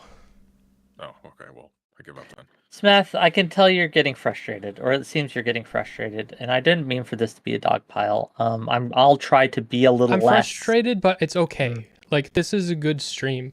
Like, and Okay. and I don't like, and it's not making me hate either of you. And like, and this is just Fair. that we're having a conflict, and it's fine. Well, are you feeling dogpiled first of all? Not really, not yet. Okay. I will tell you though. I'll try. I know it can be hard being the odd one out. I appreciate you for sticking with us and engaging honestly as you have, and I think you are honest, right?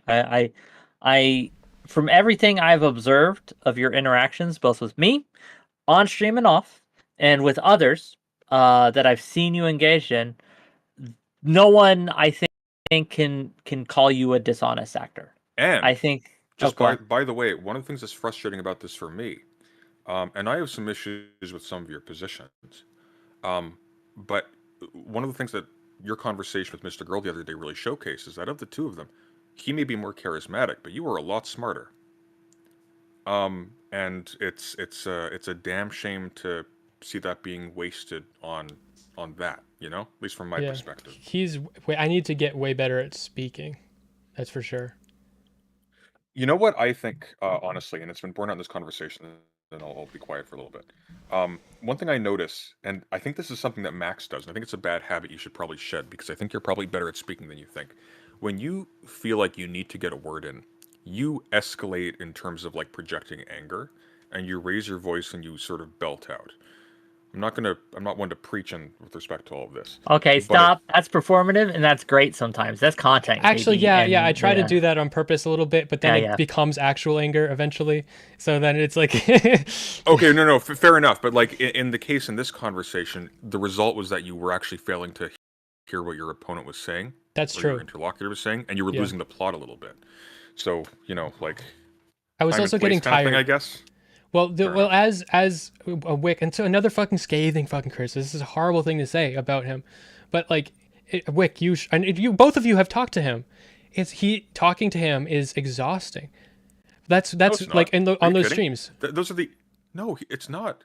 No? I figured out why Steven likes having him on so often. He's easy. Really? He's so easy to talk. Oh yeah, God, he's the I easiest disagree person in the with world to talk Sunday to. here. I felt that it was a struggle, but Oh. partially, right? My tiredness came not through talking with him, but through trying. I was trying to get towards a goal, and he Right. just wouldn't let me do it, and I felt feel that was the tiring thing. But if I just wanted him if I needed someone to come on and to hold court and to just talk while I sat there and raked in the big bucks, yeah, he'd be my go-to. Yeah, that Maybe I I'm felt just built that differently, I same don't know. exact thing talking to him many times. And yeah, that feeling of trying to get towards a goal. And I feel like I just feel like it's the reason I posted that on Twitter, the bad faith thing, like, to be more charitable to him, even more charitable. It's just absolute tunnel vision. And like, he just missed the forest through the trees in the conversation, in my opinion. So, but I don't think that he's lying to himself. I just think he is just so focused on this principle of standing up for himself, and especially in the context of the Destiny report, he was just like, my fucking gloves are on and it's fucking go time. And then the more, like, he easily gets frustrated by these types of things and conversations that he was pointing out, and his tolerance was so low and he was ready for a fight, and that's what I think happened. He normally fight. He normally has no tolerance, but he had negative tolerance. You know what I mean? Notice. I'll believe you on this. I have no reason to disbelieve you. And yeah, I think that, like, even afterwards, right? Lav reached out to me and was like, "Hey, I'm disappointed in how Max comported himself, and I wanna talk to you." She's since decided not to. Her choice, right? I still want to at some point, but she's blocked me on Twitter. I don't know why, honestly. But I mean, I have ideas why, but that's neither here nor there. We're not here to talk about her. We're here to talk about the Destiny report, you and Mr. Girl, and all the relations therein. And in that, let's talk about the report. Right. As a transition, cool. I was gifted this please. keto ACV, not sponsored in any way. Gummies, like they're like apple cider vinegar or something. And I'm gonna just taste one. I'm gonna see if it's good. It might be gross. It's a gummy. It's supposed to. Sure. Sleepy gave me $2 to say, let's go Wicker and Smeth heads. So, Wicker heads and Smeth heads. Hooray. Gang, also, in this brief intermission, if I may, I can't do this for free. If you're on Twitch and you'd like to support the channel, please follow, give bits and subs. Those all help. If you're on YouTube, super chats help. Like the stream, subscribe if you haven't. All of these things help me. If you're enjoying this content and you'd like me to do more of these kind of conversations, that's how you show me. I appreciate you. Okay, with that, how did it taste? Tasted like a Flintstones gummy, but a little bit more spicy. A little bit more spicy, huh? If I see $50 in super chats, I'll duck this conversation. It'll go into Ryan Chapman. Boom. There you go. Give him, It's give him not money. weed. So... Someone in chat. Hey, the report itself. So I guess I'll ask you first and foremost, do you think, were you satisfied with the report? Okay. When it came out, your initial reaction, what was it? Okay, so I've only read half of it right now. And I'm making a video, like responding to it as I read it. And I've been now that I'm back from vacation or like my trip where I was doing it a lot. Now I haven't had time, but I've read all through the Anna stuff and I'm in the middle of the lab section. And right now, I think that it's all very compelling, and I am satisfied with it. Except, I do think that, like, the Anna section is just so concise and damning, in my opinion, and how long the lab section is really detracts from it being immediately after. Like, it just like I'm sure like if he was around during the Anna saga, he would have been able to make it like just as long, but like, cause there's just as much shit to talk about, but because he wasn't personally involved, he didn't have as much, cause he wanted to get all this shit that he was personally involved with. And I think that it would have been better if the lab section was more concise. That's my opinion, because I think it makes me forget about the Anna section. Gotcha. And yeah. No, I get you. All right. I have to take my leave. Okay. Somebody has actually Sunday. fulfilled my request. Always a pleasure. Oh, well, not always, but it's been a pleasure recently. So I'll see you guys. See you later, buddy. Yeah, take care. Okay. Okay, now it's just me and you again. So, okay. Now we can get to the real meat of things. Compelling.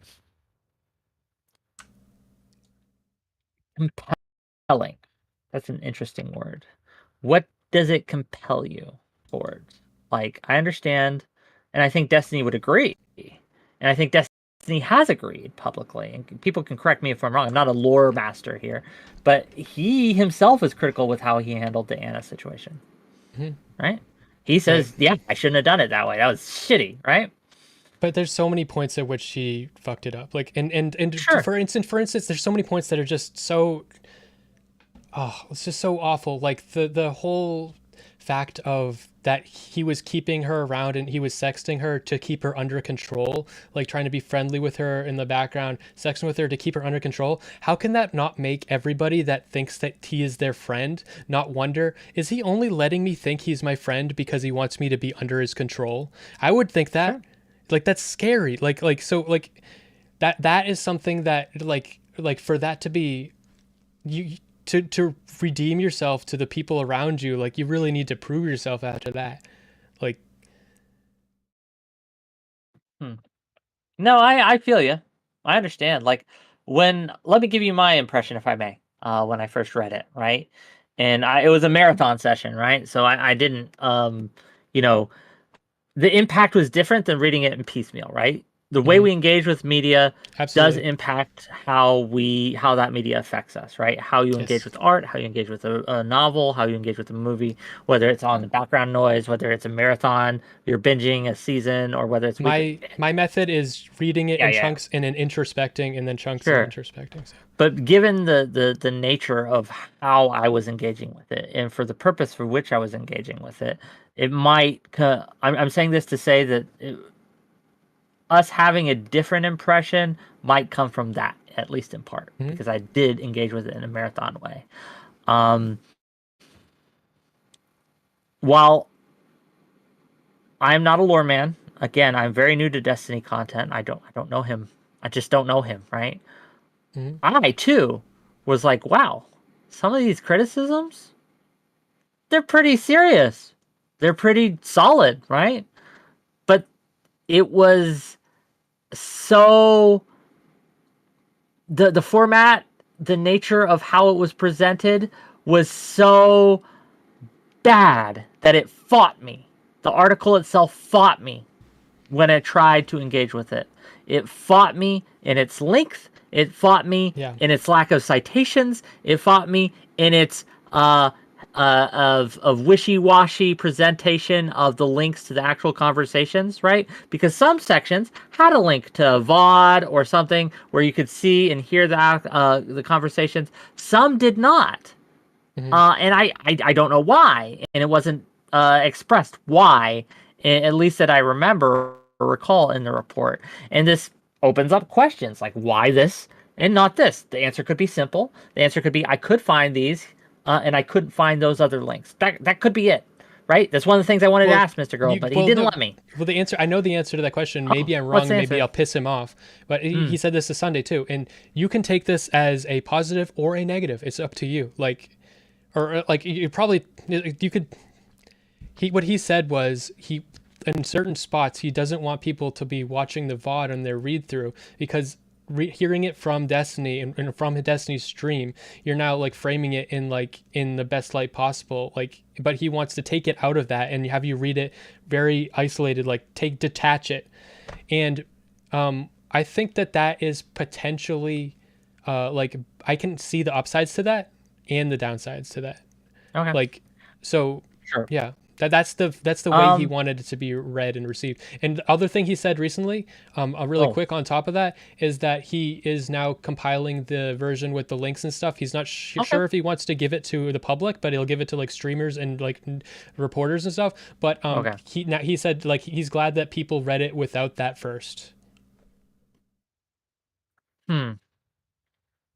That's I, I don't understand. This is just my lack of understanding here. It's not a criticism. It's just a lack of understanding of why he thinks that he's glad that people read it without it first. Because again, most everyone who reads it, whether again they're in this space or not, because I've contacted a couple people who aren't really in this space and got an impression.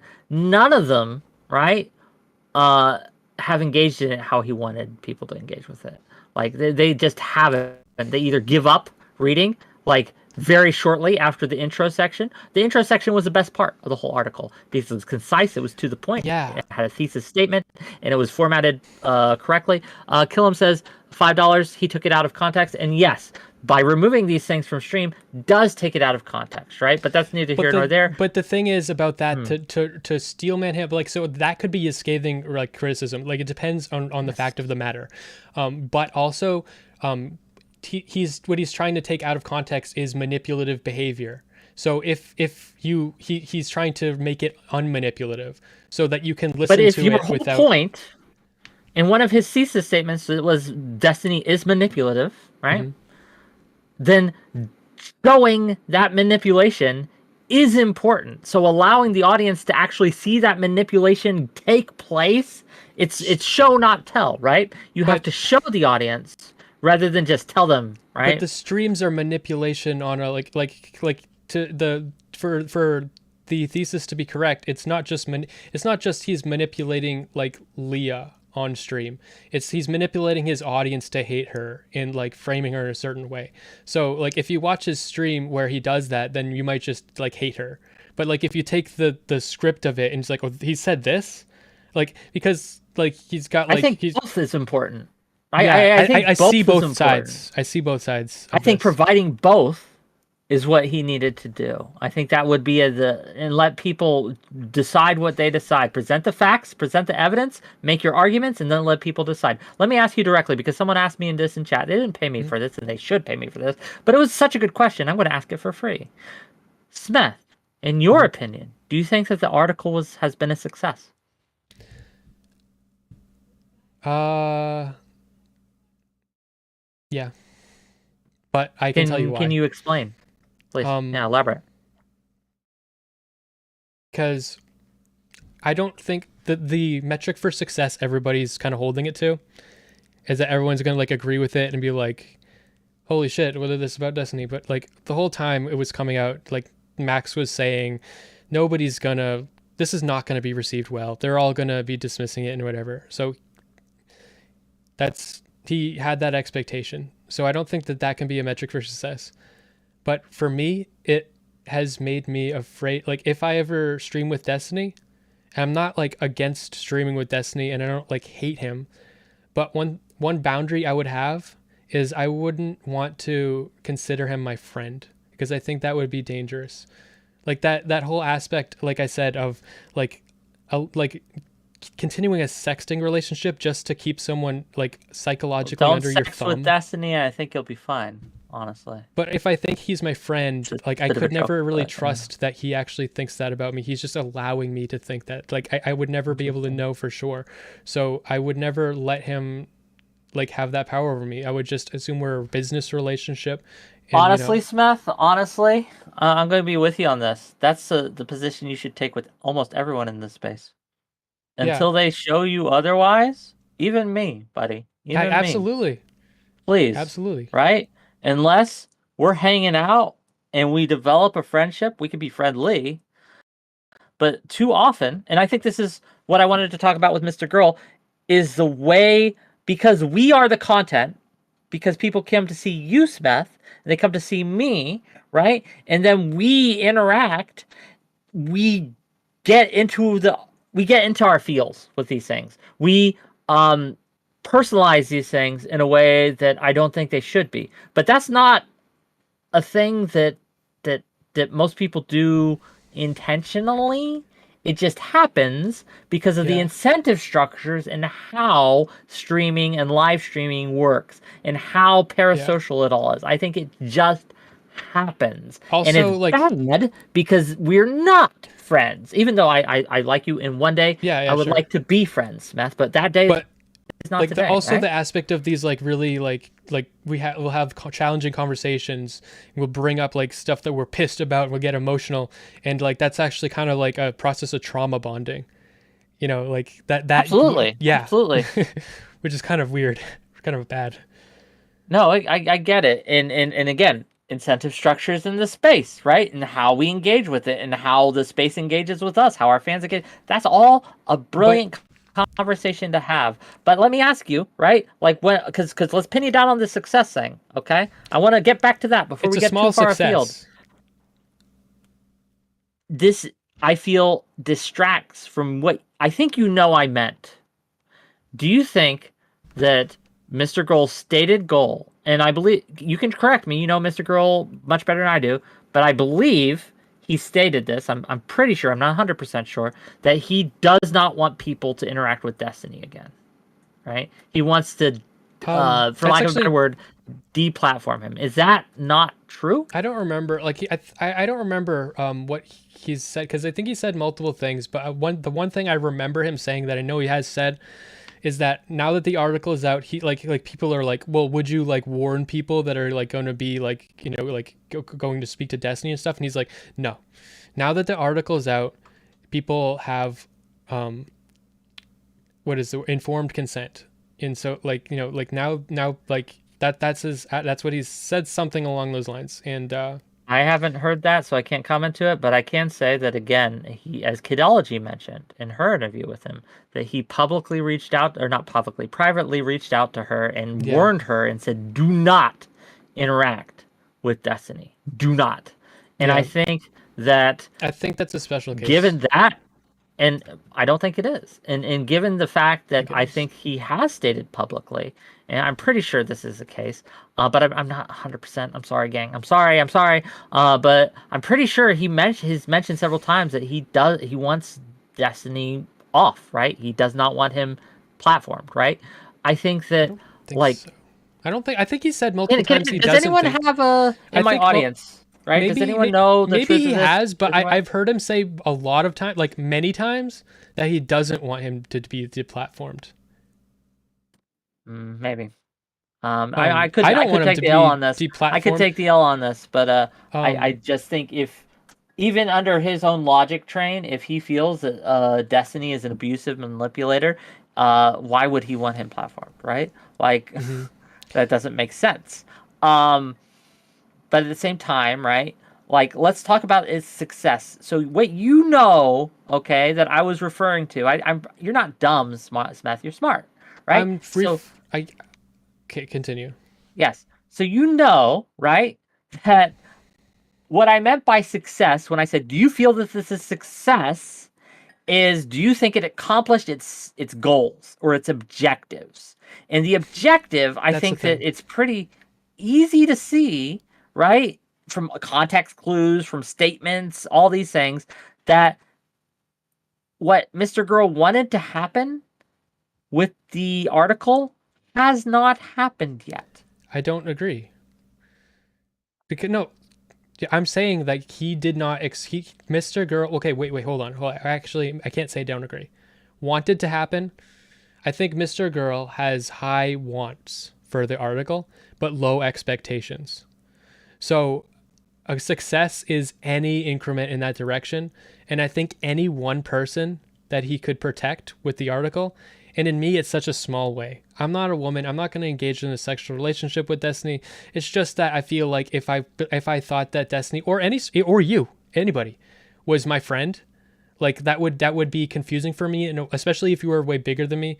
Like you're bigger than me, but you're not way bigger than me. You know, like if you were like, you know, like if you had like 50,000, yeah, but you are bigger than me. But it's just somebody, if I'm collaborating routinely with someone way bigger than me, and I think that they're my friend, that makes it like a really hard for me to.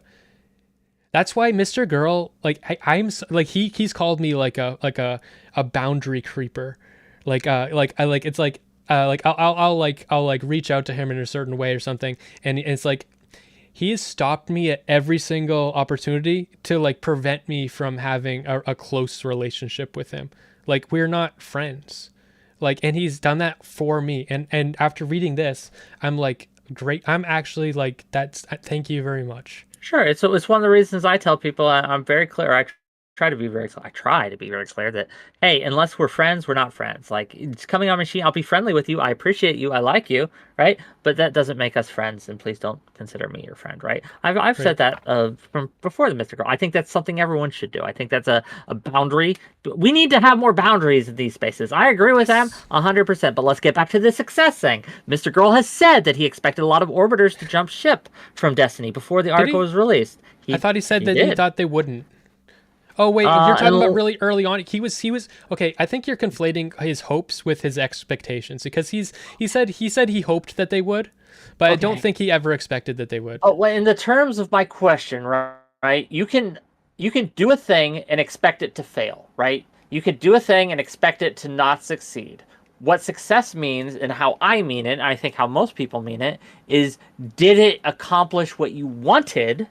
Not what you thought it would, but you wanted it to, right? And I think what Mr. Girl wanted it to accomplish has been pretty clearly not happened. Now, he could have expected it not to happen, right? But that's still a failure. Why is this hard to admit to? Because I've heard him say things along the lines of, if any one person is dissuaded or protected by this report, then it will have been a success.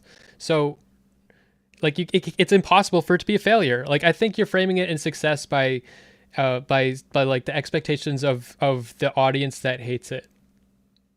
Like his like it being a success is totally up to the mind of the man Max Carson. And the question that the statement you just made there, and I want to highlight it.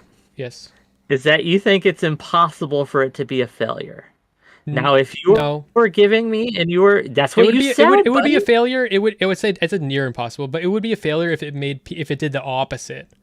If it did the opposite of his goal, it would be absolutely. Sunday is more than Sunday and me have teamed up. That was a bridge built by this article that puts Sunday closer to, it put me closer into Destiny's orbit. I'm not an orbiter, but it's made me closer into his orbit as an effect of this article, because we cannot help but call it as we see it, which ingratiates us to his audience, which makes it more likely for us to interact with Destiny, which makes us gives more contact. Even by that metric, it is an abject failure, and that's okay to admit, even if you agree. That's an argument. That's an argument. Right? I think that's a fair argument. I think because I wasn't seeing it in the terms of like bringing people closer to Destiny. I didn't think that was really possible. I think that was sort of people would fall where they would fall, but that's an argument that you could have. I'm not convinced, but I'm not disagreeing with you. Sure. I have that feeling about a lot of things. No, I get you. I understand. But this is why I'm actually frustrated now with the conversation. Okay.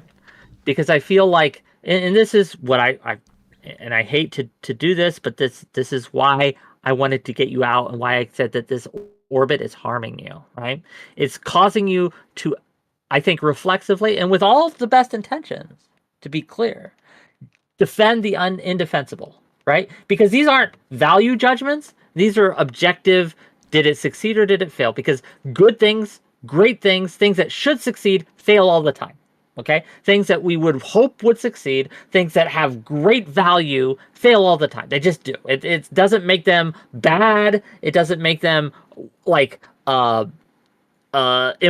Okay. It doesn't mean a lie or anything. It just, these things fail. So this reflexive defense, I think, is a direct result of your orbit with Mr. Girl. No. Because the problem is the question is if it's a success. Okay, like I'm gonna try to ground this, because success is not a grounded thing. Success is defined by whom? So if it's defined by you, I think you're saying it's a failure, and so by your standards, it's a fucking failure. I think by Mr. Girl's standards, it's not a failure, but I think that it's fair to say that no matter what he would have said to that, like you can say that. But also, I think if you ask me if it's a success, you're asking what my standards are. Okay. And so for my standards, when I read it, it to me is a success. And I don't care how many other people. It has an impact on me. Mr. Oberkraz asks an interesting question for $5 to me, and I will answer it, and maybe this will help elucidate to you. Wick, what would it take for you to consider it a success, given you already found parts of it shocking? Also, Kilo the Giant says for another $5, Smith is being manipulative and should be called out for it. This is what is holding you back from getting more viewers. Slimeball comment, Wick. Okay. I'll answer the first question. The second isn't a question, it's a statement, and you can agree or disagree. I don't care. I'm being manipulative. What would it take? That's what the Kilo the Giant said. I don't know if you are. I don't know if I agree with that. But what Mr. Oberkraz asked was, I think, more interesting. Kilo messaged me and he said that you're being manipulative. Oh, maybe I'm being manipulative. I don't know. Am I? Do you feel I'm being manipulative? Not in any way like that is beyond what normal people are being manipulative. Sure. Yeah. I mean, manipulation in conversation isn't always bad, and in fact, during a conversation, we're all trying to manipulate each other. Look, you're no Destiny. It makes it all it makes the word meaningless, right? You're no Destiny. Trying to manipulate me. I'm trying to manipulate you. It happens, right? Oh well, thank you. When you get mad, I see your anger. You're frustrated, and I see that, and if you're being honest about how you feel, like I trust you. Sure. I want to answer Mr. Uberkraw's question. What would I have taken for me to consider the article a success? Regardless of what I think of the merits of the article, right? If people had publicly come out against Destiny and jumped ship, I think that would have been a success. If it had garnered media attention, if even one of these things had happened, so not all of these things had to have happened, but one had to have happened. If orbiters to more than one or two, right? But in maybe even three or four orbiters had jumped ship, right? If it had garnered mainstream media attention and a journalist had picked it up and ran with it in a way that was like in a publication that wasn't like someone's personal blog or Substack, right? If it had started discourse about the content of the article in this space that was not just everyone saying it's bad, right? Like either any of those could have happened, and I've been like, okay, yeah, the article was successful. Whether it should have been or not isn't a question here.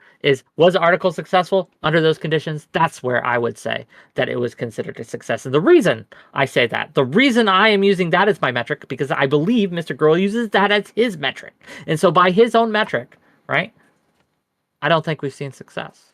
And this is why it frustrates me. By that metric, because you are using your own kind of proprietary metric. I'm using the other one that Mr. Girl has said. Okay. Skill Treaty Gaming for $10 says, hey, I didn't read the whole article. Could you ask him how he arrived at sexting Anna to keep her under control, as opposed to him sexting her because he's a bad decision maker sometimes? LOL, thanks. Okay. Do you want to answer that question? I could probably find it in the article. This was so when it came out that he was still sexting her after, years and years of slandering her and saying that she's insane and saying that nobody should ever talk to her, that any proximity to him would make her even more insane, then his defense publicly of why he was still sexting her was that, well, it's to keep her under control because this is the only way that if I ignore her, like it'll be bad, so I have to do this to keep her under control. That was his defense, and that's nasty. Ugh. Fucking horrible. Ride for $10 says this. Since the article, Brittany Simon and Dat Katie have questioned their relationship with Destiny. The article is the reason so many people paid attention to the egg doxing incident. It was a success. Having talked to Brittany Simon and Dat Katie, at least in Brittany Simon's case, I could tell you that is not what made their that I don't believe, and I could be wrong, but I really don't think that's what caused their breakup, so to speak. And people would have paid attention to the egg doxing incident anyway. So yeah, I just fundamentally disagree with Ride. I think the egg doxing incident is like, the egg doxing incident, I have more criticisms than most anyone, right, that I've heard. I think that was scummy behavior. I even came on to Destiny's show to talk to him about it. I understand why he did it, right? I understand why he made that decision, but I fundamentally disagree with it. I think it was a way over the line and over the top, and I criticized him for it directly. I had an epiphany a second ago. Yeah. Please. Okay, so right now, like when I just said about your communication with me right now is your emotions, you're getting mad at me, we're having heated conversation, and that when I noticed both times when you streamed with Max, you were like, you had like your suit, you had your tuxedo on, like you were going to the wedding, you know what I mean? Like you were on your best behavior. It was formal. Well, I don't know him how I know you. We haven't exactly, and I think that it would have gone better if you'd just been like in the mud. I think that he responds a lot better to that. I eventually did get into the mud. Yeah. Like I kicked him, right? Like he wasn't responding better. Like in fact, he responded worse. So I don't know if that's true. Maybe, but it's possible had we initially started it that way. Maybe, I don't know. Like I can't know, right? It didn't happen, so how could we? But I think that like this idea, right, of proprietary success is what frustrates me about you, Smith, right? It's what frustrates me about your positions with Mr. Girl, because I can't engage with it because it's proprietary, much like Brittany Simon's bubbles. Brittany Simon's bubbles are and her levels as well are proprietary. She made them up, which is fine, but it's hard to engage with it because you can change it to mean whatever makes it correct in the context on which it's being applied. So by the standard that most people that read the article will hold it to, it is a failure. Okay. Yeah, that's easy, right? Like this is the another thing I think that you did here that I think that Mr. Girl's orbit has influenced you to do is as you said, to get caught up and narrowly focus on this one bit that prevented us from going forward. But right, I don't think it was a failure. It wasn't a failure to me. Okay, right. I don't know why you can't I believe you. I guess it just feels, and this is a feel statement. It feels frustrating because if that isn't a failure to you, then like nothing can be a failure to you, right? No, like the article had an impact on me when I read it. Okay, people are saying I'm too loud. Didn't you say it had an impact on you? Yes, yes. So if if you're defining it by that, then by my standards, it's a success to you. But it's made me further closer to destiny. Yeah, but it's gotten you thinking. It's gotten you thinking about these ethics. I was thinking about this before. This just what it did was it elucidated to me, right? It elucidated to me behaviors that Destiny had engaged in that I was not aware of, right? That painted him in a worse light.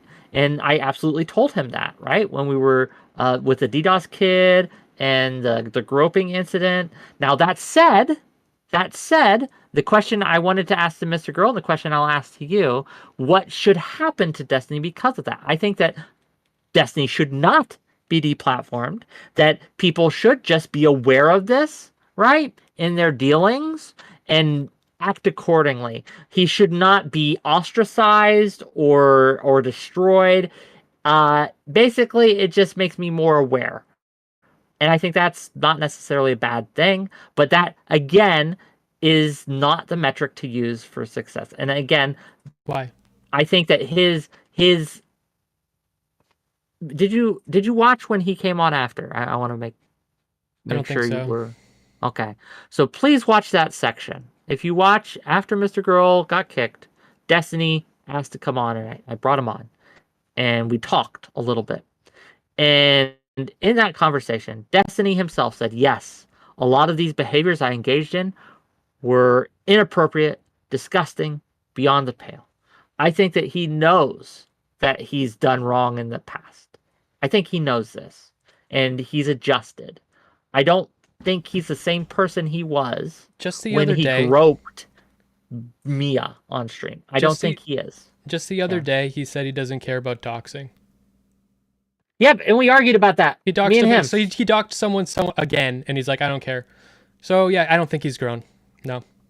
I think he said that self-protectiveness in the moment. I don't think he gives a fucking flying shit. Yeah, I disagree. I think that he'll do whatever he can. In some ways. Get away with whatever he can, and as long as he can get away with it, he will. Yeah, and so I think that if you want him to stop, I think it's gonna have to be more than an emotional appeal to him, because I don't think he's gonna listen. I disagree. I think that he's listened to me. I feel listened to, even when we disagree when we talk, right? I don't think that's him manipulating me. I could be wrong. Maybe he's this master manipulator. Okay. But I don't. It didn't feel. Did you see Leah's recent tweet? Did you see Leah's recent tweet of a DM that she got from Destiny like a couple days ago? Okay. Here we go. Femoid? You mean? Yeah. Lav? She blocked me. I can't see anything. Okay. I want to tell you what you think about this, and ask if Destiny has grown and thinks that his behavior towards her was something that he should try to change and that he's grown from. Hold on. Let me get the fucking. Okay, so I will tell you right off the bat, right before you say, that you could probably point me to things that I would think, yeah, Destiny, I disagree with you here. I think what you're doing is bad here. A couple days ago. But that is not the same thing. Is that, yeah, I understand. It's proving he hasn't grown. Let me finish, please. Let me finish. I don't think it does.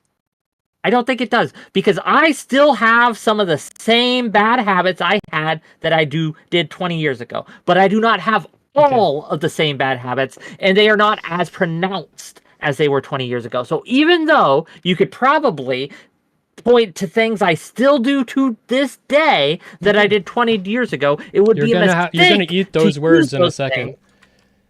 It would be a mistake to use those things in order to say that I haven't grown at all. Okay. Which is your... You should be seeing this now. Okay? You should be seeing this. Okay, are these the leaked tweets, by the way, to be clear? These are tweets April 7. Okay, dude, for the love of God, stop being cringe. About what? Like following me on wherever I go. Oh no, it's fucking hilarious to me. I'm gonna follow you onto literally any panel I ever see you on. I'm not gonna fuck you no matter how bad you want it. I'll never do it. You. I know, don't worry. We're both safe from ever wanting that, lol. You're obsessed with me. No, you're just funny to fuck with. Okay, so he's learned nothing. He's going to continue. Every single time she goes in a panel, he's going to fucking go on. Okay. Already, that's fucking horrible. Okay, and that's fucking undefendable. he needs to fucking back the fuck off and have nothing to do with this. These Probably. people. Probably. This is not acceptable behavior. It's not acceptable behavior, but you're conflating. Okay, you're conflating his one picadillo, his one sin, and say, look, he still sins, so he hasn't grown. He's still not perfect, so he hasn't changed at all. I think that's fundamentally a wrong way to think about these things. The biggest chunk of the article is dedicated to his relationship with this person and how it is abusive. And he says, oh yeah, I've done horrible things. Oh yeah, I need to fucking grow. And this is how he's still treating her 3 days ago. So I think anything he said where he thinks he's fucking grown or he accepts that he's done bad things is fucking full of shit, and he's an absolute liar. And if you can't agree with that, I do think that you're fucking brainwashed. Because what the fuck? Really? Do you read this shit? Yes. So here's the whole tweet, right? Because again, there are more than what she tweeted out. This is called framing, and she frames it in such a way that just is incomplete. What is the part that makes it okay? No. Again, you're saying that I have to think this is okay to think that Destiny is... What is the part that makes it not horrible? Okay. Okay. What is the part that makes it not horrible?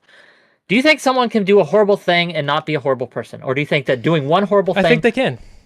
Really? And I think that given that this behavior and his relationship, his harassing and obsessing and provoking, like doxing and fucking vitriol towards her constantly is a big chunk of the article. And the fact that he said that he has learned and he wants to grow and that he's done bad things and that he's still behaving in the same fucking way that the article is calling him out for. No, I don't think that he's grown.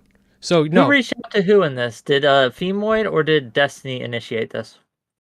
The conversation ends with her asking. I don't know what happens to this. I want to see initiate. Dude, for the love of God, stop being cringe. She is asking him like the following me on wherever I go. So she's asked. Even if she, I don't know. It looks like this message from him came first. Maybe she sent a message first. What she's doing here is she's reaching out to him to ask him to stop following her around, going everywhere she fucking goes. And he says, no, haha, I'm going to follow you to the end of the world. Fuck you. I hate you. Okay. Well, what's your question here, I guess? So no, this is not a question. This is a rebuttal to your claim that he has agreed that he's done bad things and he's grown. This is a rebuttal, and I'm proving to you that no, as of the 7th, I think you're holding to him as standard you do not hold anyone else to. Okay, so if you wrote let's, I don't know how many pages of that fucking report Can we see you again, about. Just sure. because the scrolling thing, I want to see your face. Okay. If people need the link, I can link it to the chat because I have links to the logs as well. They have been provided me. Oh, I can see me. But I don't want to see double me. I want to see you.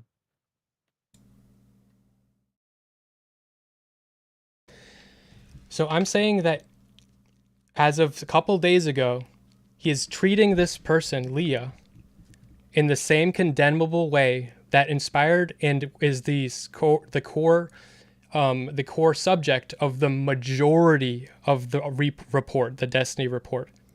So he's still engaging in the exact behaviors that the report is calling him out for.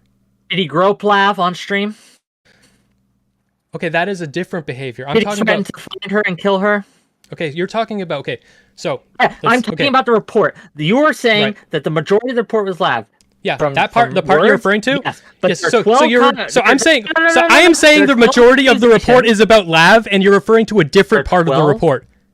Because what you said there was that, look, he's still only doing this one thing that was in the report, that's about her. So obviously he hasn't changed at all, and I think that's bullshit. Okay.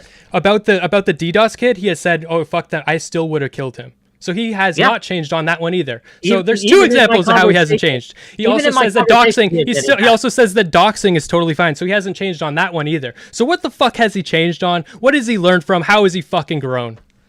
Okay. So has he groped anyone on stream? Right. In the last I guess he's never. Years? He groped someone once and he hasn't groped them again.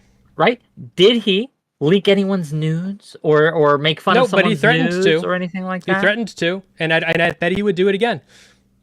Let's wait until he does it again.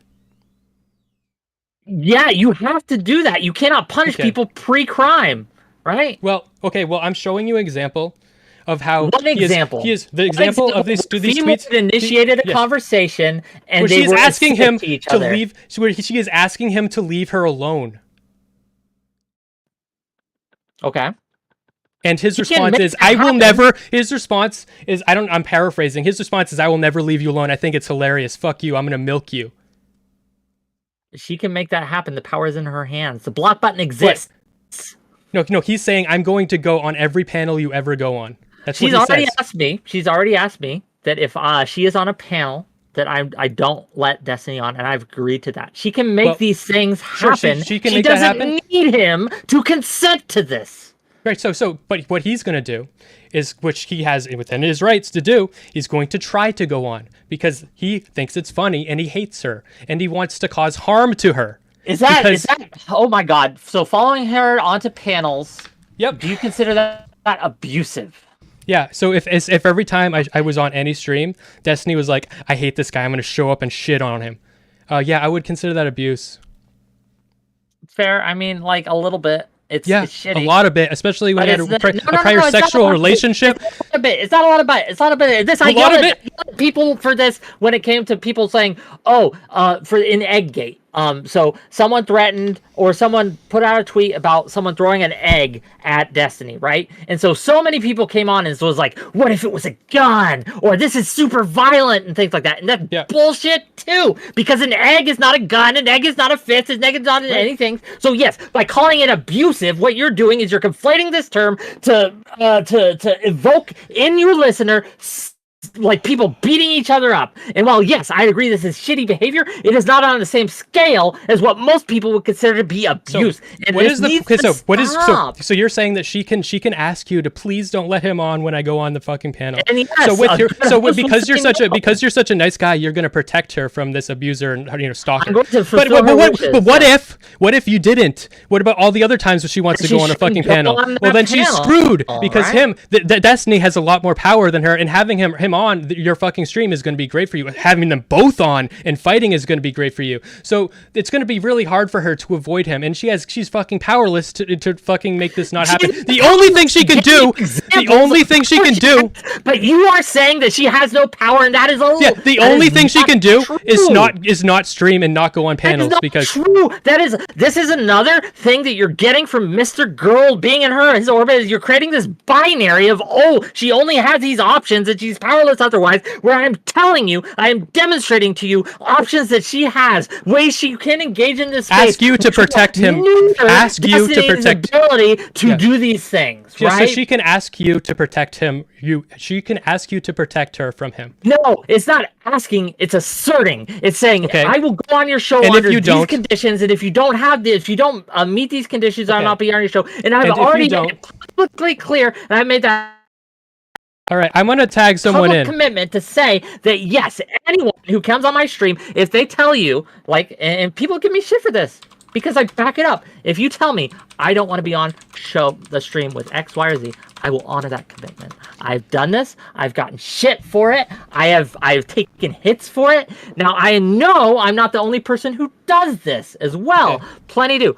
Ride says, "What if Lav was on a panel and Destiny tells you if you don't let me on, I will never go on your show again?" Then I say, "Well, I guess I'm never going on Destiny's show again." That's what I say. Well, okay, right? so in order for her to exert her agency where she can be protected against this, and she needs to have people like you take hits for her. That seems like abuse. Somebody wants to be tagged in, and I'm gonna take a back seat. I want you to answer to Drazer. To Drazi? Oh, we're gonna talk tomorrow. Drazer. I told him to go in the backstage. He was on the recent panel with Counterpoints talking about the Destiny report, and he's not a fan of Mr. Girl. I let Sunday on, so I will absolutely let Drazer on. You guys can double team me for a bit. Sound good? Sure, but I'm probably gonna just take a back seat for a second. Sure. Whoa! Hang on, let me mute this real quick. Sure. Take your time. What are you guys up to? Oh, Other you than know, yelling. living life, talking. We're having a conversation. And Smith, I'm yelling at you. Listen. I'm yelling at you, but I still like you. I just think you're dumb in this. You're diagnosably dumb here, but that's okay, right? Please. So So the thing that I want to doesn't establish is my point of contention before introductions. Hi, I go by Jazar. I'm a counterpoints labor, kind of, if that's what you want to consider me. I have a really big point of contention with the way you're trying to characterize this, saying that she has some kind of control over, like, the ability for Destiny to just hop on a panel. She has We've control seen over her this. own space, yes. She can also just leave as soon as he joins, right? Like, that's what she's She's has done. done Yeah, she's done historically. that. But that limits her to just It is being edged limiting. out of the space. pretty much. No. just- If your contention is that I'm saying it doesn't limit her, that's just a mischaracterization. Okay. It does limit her, but that does not mean she has no power. My contention with not Drazi, I'm sorry, with Smeth's statement, was his using the word powerless and describing it as she has no power here, she has no ability to operate in this space. I think that's overblowing the thing here. Well, again, and I've illustrated, at least on my stream, right, that if you tell me I don't want X, Y, or Z on with me, I will honor that request and I will not let them on with you. And I've taken hits for that, and I'm not the only person who does this. And I think, right, like I would say you're probably the exception to that rule, if anything. Like, you're more of an exemplar of that kind of behavior. Like, you actually have some kind of moral standing in a space where it's pretty devoid of morals and it's more clout chasey.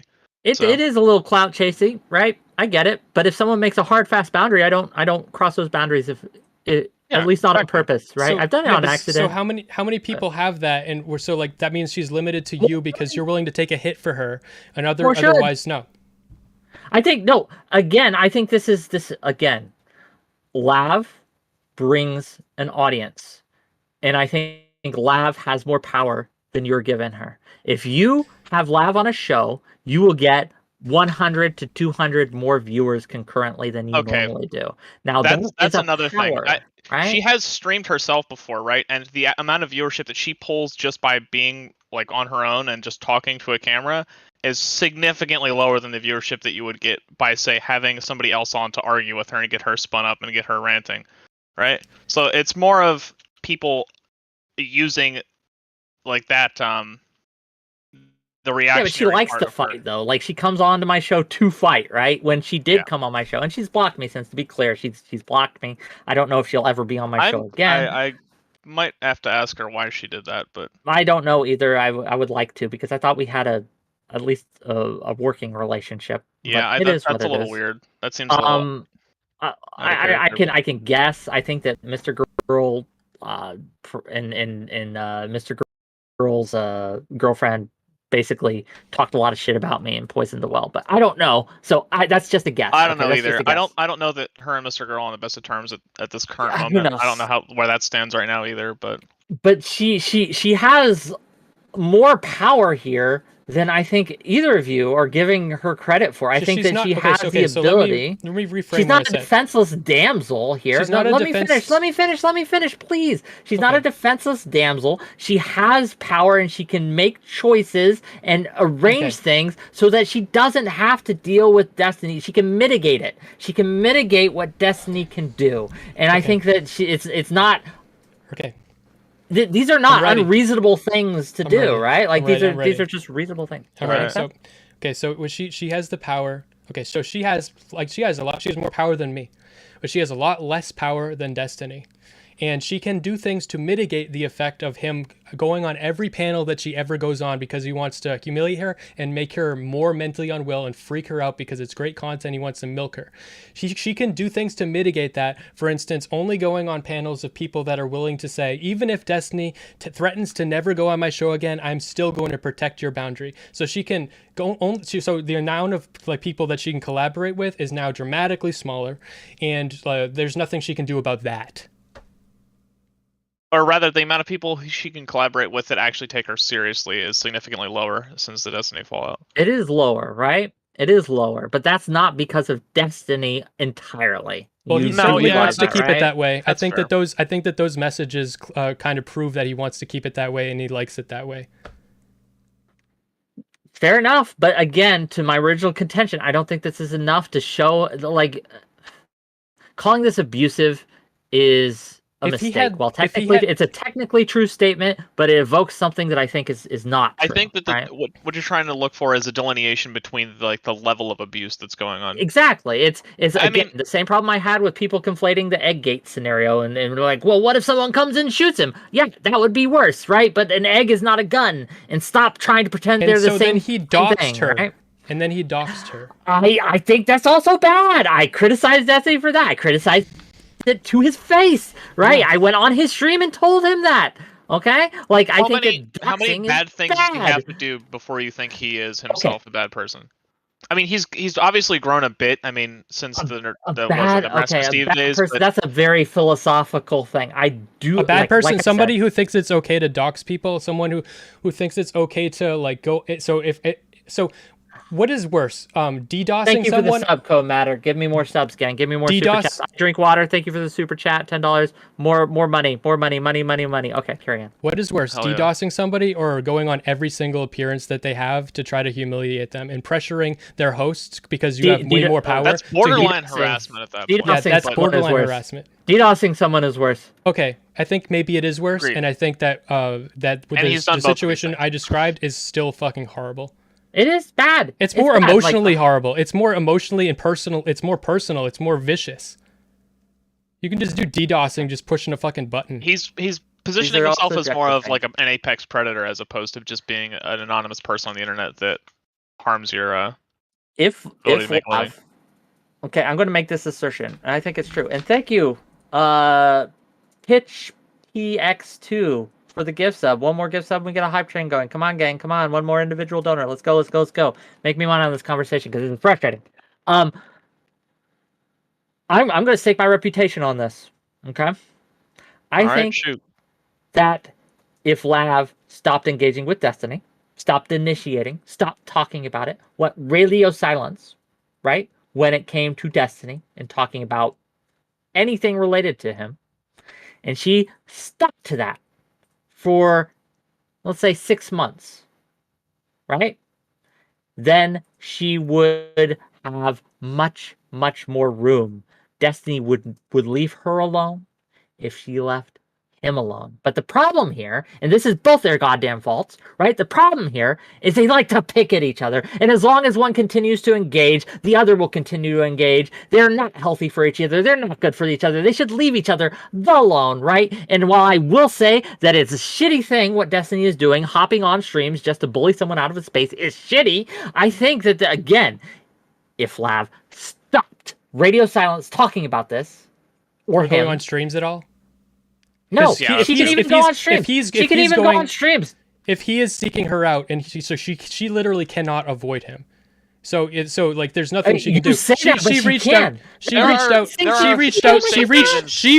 out to him to tell him to stop. There are several safe havens she can go to actually avoid encountering this. All right, you're talking to one of them right now. Another one, I'm positive that Counterpoints would do the exact same thing, and there has to be other panelists that would do the same thing. Mm-hmm. Obviously, there are scumbags like Chud Logic and other such people that wouldn't give such graces, but she could go on to panels and avoid it. Who? Chud? Chud said he'll never have her on again. So why do I doubt that? As hate, he that comes from a place of hate for him, but that it's also protective of her. So I think that is also true. Oh. Okay. Neither of those. I can't speak to Chud here. I'm not here to talk about Chud. What I'm here to talk about, though, right? Again, what was your name? I'm sorry, sir. Drazar. Drazar. Yeah. Drazar. I will. Can I call you D? Just you can call me Draz, whatever. Draz. Okay. Sorry, I don't know you. It's nice to meet you. Thank you for coming. Yeah, this is kind of like apparently my internet niche now is defending Lev and saying that Mr. Girl is a scumbag. So fair enough. But when it comes to this, again, there are safe havens where yes, she can stream and not talk about it. And now, yes, it wouldn't be as easy, right? Because I know it's hard not to talk about something that affects you. I get it, right? I understand it. But these are options that she has. So again, treating her as powerless, treating her as having no way out, treating her having no escape is a mistake, and I think it's just a bad framing. But the solution, it's disempowering to her, right? The solution because what that you're you're doing saying is you're saying you have no hope, and I think there's No. always a way out. the right? solution that you're saying that she is within her power is to submit to him. It's not submission. It's taking control of the things that you can take control of. It's actually taking back your power, right? Okay, so it's not submission. let's say that every time I use the word sponge in a stream, there's someone with a button that's going to DDoS me. And so it's within my power. I can just never say sponge on my stream because I know that and that's within my power. So I'm totally powerful. No, you can also and so find they have whoever won it does, by ban making them from watching your stream. What you can also do is you can do it so you can say it, but then you bleep it out each time. Another option that you have here is simply to report him to the authorities, Yes. because DDoSing is illegal. So again, Yes. once again, you're trying to create this hypothetical where there's only a few choices, but Okay. there's plenty. So I could report him to the authorities. I think bleeping it out would be another case, like just like not saying sponge would be the person getting what they want and winning. Now I've wounded I have at a detriment, at my expense, done something to like let them win for fucking harassing me. And so say the police don't do anything, then the only situation that I have, the only thing I can do is to fucking let the fucking terrorists win. Again, This is a This more is- principled approach, anyway. Mhm. But I see where Wick's coming from more than you now, Smith. Just in the fact that she does have more options, and you're taking away her agency. I get why that got so heated for a second there. She does have some kind of agency, but I still think that it's a scummy piece of shit thing to do for Destiny to pursue her on again, panels. the biggest criticism I have for Destiny is he engages in spite-based behavior, and I think that's wrong. And I think he shouldn't do it. He has a pattern And- of spite-based behavior Yes, too. yes, and it's bad. I think that it would make him nuclear if he wasn't the big fish in the pond of Twitch poll, but it doesn't. So I disagree. I think that spite-based behavior is actually rewarded in this space outside of Destiny, and this goes to the incentive structure thing. You have every incentive as a creator in this space is to pick fights and to be Giga Chad. It is rewarded financially, it is rewarded with viewership, it is rewarded just across the board. Like, you get more attention, even if people don't like you, you get more attention. So again, using Destiny as an example is fine, but it's a disservice to the larger conversation we have to say he is uniquely bad in this, because I don't think he is. I think this is indicative of a larger structural problem with both the space and how we deal with it. And to be clear, right? And to be very clear, saying he does bad things is much different than saying he is a bad person. And I fundamentally do not agree with you, right? If you say that Destiny is a bad person. I do find it hard to sell that he's a bad person, especially when you consider all the stuff he did with Anna and all that shit. That was kind of Those are shitty. very really. Mm-hmm. Well, yeah, and then the Ukrainian Anna as well, the other side of that coin, where he went full altruism mode and used his entire community to try to help fund, support for the people fighting in that war right now. So Okay, some it's super hard to- chats that I haven't got to that I need to get to. I'm sorry, gang. There's a couple. I drink bleach for $10. Said she messaged him first. She flirted with him and said that it would be fun for both to be on panels discussing how these guys think she is a powerless victim.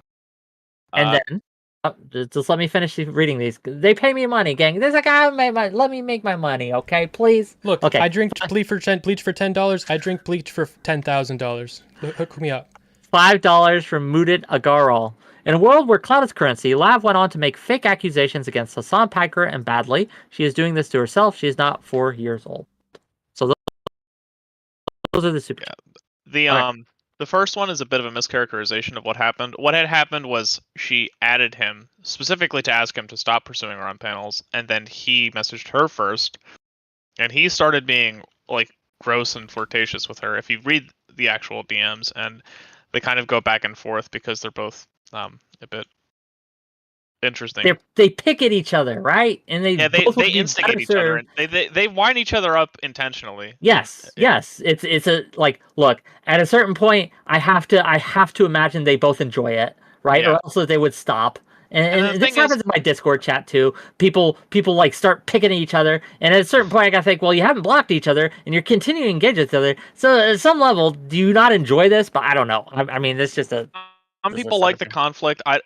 I have like this crazy harebrained theory that she does it out of like some kind of weird self-harm thing. Like she uses social media to fucking, you know. Okay, right, I get you. But Like- my larger point here, my larger point before we get off of it, right, is I think that Destiny does engage in bad behaviors, but again, I take him at his word because I think he has shown that he has grown, and I think just as right, it would be a mistake to look at only the bad things Mr. Girl has done, right? It would be a mistake to look at only the bad things that Destiny has done, which is another point I wanted to bring up when it came to Madame Genevieve. When Mr. Girl was talking to Madame Genevieve about her experience with Destiny, right? Madame Genevieve was very positive. These things were not included in the report. These things, the positive testimony, the positive aspects where women and others, orbiters in the space, which Destiny has engaged with, right? The positive stories were not told. So you are getting a very one-sided view if you only take the Mr. Girl report into account. So let's say that this is a quarter of law and I just raped a woman, all right? And let's say that, I'm on committed trial. a crime and raped someone, we would have a different conversation. Okay. Let's say that I am doing all the things that Destiny is doing, except I'm not doing that to you. So unless we take you into account, because I didn't do that to you, like that seems like fucking insane. That's like saying like if we had a rape trial and everybody's like, but what about all the people who didn't rape? But that's not what I'm saying. That's not what I'm saying. It's not that he's not doing to me. I'm saying he is also doing positive things. It's not only these negative behaviors, which I think everyone here agrees are negative behaviors and he should not have done. Okay, the only one he doesn't agree with me still or agree with still is the DDoS kid. But that's, I mean, and doxing. Yes, those are also DDoS bad. kid, so it's like death threats, like willingness to kill. Well, involved the doxing, didn't it? Money. Right? The doxing, he's still willing to follow and harass Lav on fucking panels, and he wants to push her out of the out of streaming. Okay. So my larger point, however, is he's also doing things as Draws here said with Ukrainian Anna. He's given space to a lot of smaller voices, Kurantos most recently. He goes out of his way to also engage in positive, socially beneficial behaviors, right? And so when you are looking at Destiny and who he is as a person, you have to take both of these things into account. So doesn't El Chapo didn't El Chapo build schools? Yeah, El Chapo built schools. Also, yes, again, El Chapo built schools. El Chapo murdered people too, didn't he? Yeah, he did. Yeah. So who did Destiny kill? So you're saying yes, I agree with you. There are things you could do which makes these things not matter. These are behaviors you can engage in. At what point is he going to cause enough harm for somebody to actually have something really serious happen? At what point is the pattern of abuse going to have some serious real world impact? Is I think what the question is. People are hold on, just real quick. Real quick. Hey, people are asking me to bring in Speakeasy. Who is Speakeasy? Do either of you know who this person is? No. Who is Speakeasy, and why should I bring them in? Why? What? I don't know who they are. Sorry. Beats me. Okay, well, if someone could tell me who this person is, I might bring them in, but otherwise, I don't know. I think my point is that I think Destiny has caused an equal amount of harm and good, and at his size of platform, if those two things are equal, one of them is a bit more important. That being the negative impact, because it can cause some serious issues with people. Hold on. Okay, so you may not agree with my point here, Smith, but I wanna see if you understand my point, right?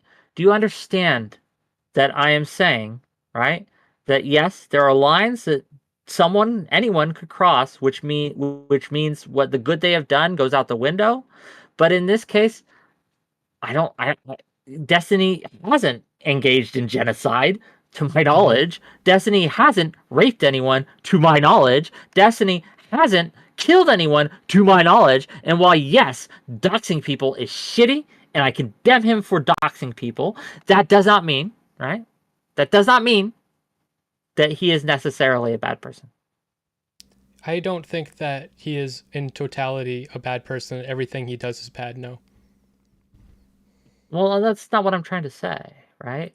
Like, so I guess I'll ask you directly. Do you think, on the balance, does he do more good or does he do more bad? Your honest opinion. You could say bad. It's okay if that's how you feel. What I'm thinking of is I'm weighing in the consequences of everyone defending him and saying that he's a good person, what that has on the audience, because then they're all going to be defending like shit like doxing and shit like Destiny defending doxing. The bad that has is now all of those people now think that that's okay, and like the DDoS kid defending that, Yep, everybody. that's bad. So I think that maybe he has like a worse, like, I don't know how much he money he needs to give to charity, to like the Ukrainian war effort, to make that okay. I don't know how to quantify that. No, that's fair. That's a fair answer. I mean, I can't add, and this is a hard question, right? But it's a hard question because I don't know. Like, Destiny very well could be a bad person. It depends who you are. No, like, right? I don't know. To one person, he's going to be a good person. To another person, he's going to be a bad person. Depends who you are. Well, he can do bad things and do good things, right? I think that I would rephrase it like that. He could do good things to some and bad things to others, depending on the context, right? But again, I think that's a thing that Destiny says something when he came on my stream with after the Mr. Girl that stuck with me, that I'm still considering. I'm still digesting it, okay? So I'm not sure how I feel about it. My initial reaction was to laugh because I thought it was ridiculous, but I'm not sure it is anymore. What he said was that no one who had their lives so went through as I did would come out as clean as I have. And my initial reaction was to laugh at that, because I think mine would. I think several people's would. I think that, like, I've never done the things he's done. I've never doxed anyone. I've never done any of these things, right? I don't think I've ever threatened to kill a kid either. Yeah, so. No, never done that, right? Nope, that's not on my... But at the same time, the reason I'm still digesting it, and the reason why I'm still trying to figure it out, is because I've never been a public figure like he has. I've never been in this situation, right? That my livelihood has been under attack constantly, right? So would I have acted in a similar way? I want to think I wouldn't, right? I would like to think I would have been better, but can I honestly say I would have? I don't know. Actually, yeah. I don't want to interrupt you, but like that very thought is why I think the article is so important, because when I'm reading it, I'm realizing like a lot of these things that he's doing, I might do that too. And I think that we should point these out as things you shouldn't do so that people don't do them. Like, so when you are in Destiny's shoes, you're going to be like, I should fucking, like, this person, like, I'm going to fucking dox them. I can, and I have the power to, so why shouldn't I? I'm defending myself. And emotionally, it's going to feel right. And I think people need to know ahead of time, it's not right. We should not, we should stop. Like, just like we society, we've learned to not rape people and whatever. This is another one of those things that where we should learn and understand that these things are something we shouldn't do, and learn from his mistakes in that way. I agree. The incentive structures in this space, again, it goes back to an incentive conversation, but we can't have that conversation because of Mr. Girl, and that's why I'm frustrated at him, because of the way he releases. Are we? Or are we just talking about Destiny and Mr. Girl? I think that's what my main point of contention is too, is that this has all become like a character piece about Mr. Girl a lot too. Like, that's how Destiny's going to frame this too, to defend himself as a character statement about Mr. Girl, and he's not going to actually defend a lot of the points that are in the article. I mean, that's what I'm scared of, at least. I don't know what he's actually said since the article's been released. Who, Destiny or Mr. Girl? Destiny. Okay, well, you can look up, gang, I have a YouTube video where he came on and talked to me after the thing has been released. So you can actually go, you can all actually go look at it, gang. It's the Destiny Report Part 3, right?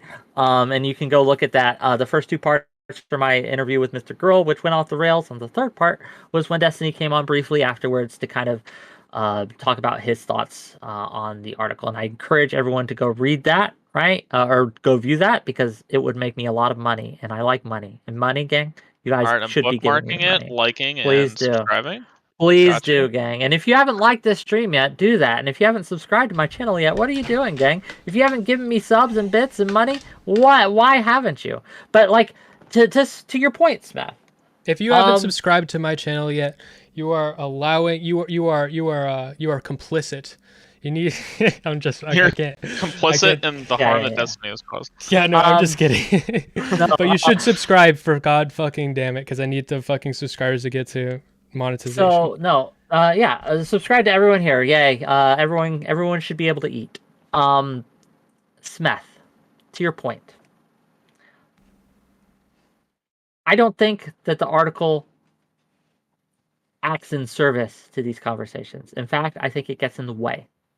My assertion here is that the article, had it been done better, right, might have gotten us to those places, but because it's been an abject failure, because of the formatting, because of the information therein, because of how Mr. Girl conducted himself in the interviews afterwards, that we can no longer have this conversation in a way that I wanted to have this conversation, in a way that I think both of us would agree would be more productive to have this conversation.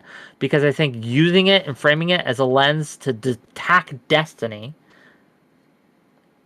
it turned these important conversation points into a weapon, rather than letting them be talked about. And so even if someone would be otherwise amenable to the point, they can't, right, talk about that point without either talking about Mr. Girl or talking about Destiny. And it dilutes the conversation. Well, I think it is about Destiny. Restricts, right? Well, I think it is about Destiny. It shouldn't be about Destiny. It should be about the space.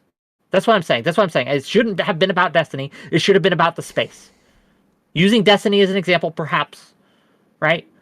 But making it just about Destiny was a mistake. Less Than Self pays me $5 to say, correct me if I'm wrong, but if the information is public in a social media page and you share it, is considered doxing, and is it illegal? It's not illegal, but I would consider it doxing. That's my opinion. If I have, for whatever reason, if I have my name out there, right, publicly, and I have it in a private space or a public space, but one I don't share on stream, right? Because I'm a member of other forums and stuff, and maybe my personal information is on one of these other forums that I were on years ago. Yes, it's public. Like an example, but I don't intend to share it with you all. So if someone shared it with you all, that would be doxing. And now we can say if it's light form or a hard, heavy doxing, it's a spectrum. But yes, I would still consider it doxing. But go on. An example of like how that could play out is like, say you had like on like an account that you're like using now or something, or one that you haven't made it public, that is your account, and someone connects it to you, and then they find like somewhere, like even though you've scrubbed your name of it, then somewhere down the line someone comments on it and they say that your name, like it's like, you know, like that's public, you know. Yeah, to be more clear, and to be more upfront with you, the only reason I do call it doxing is because Destiny calls it doxing. And so if Destiny calls it doxing, what he did, so I'll just he didn't call it doxing, language. You wouldn't call it doxing. No, I might, but I don't see a reason to have the argument, because Destiny says, yeah, I doxed her. Like he said it. Yeah, I doxed her. So yeah, why fight that, right? Mm-hmm.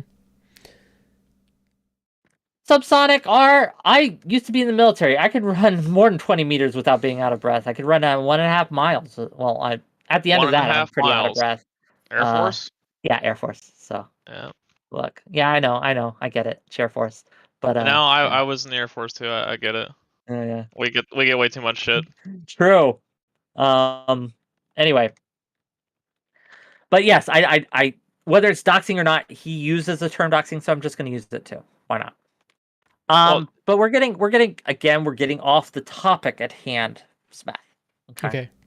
This is an intervention. Okay. Do you understand why I'm concerned? For you.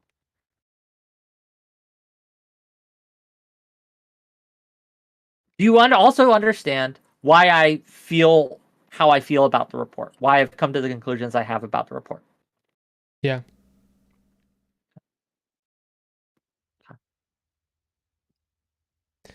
I don't feel any sense of responsibility on behalf of Mr. Girl or any loyalty.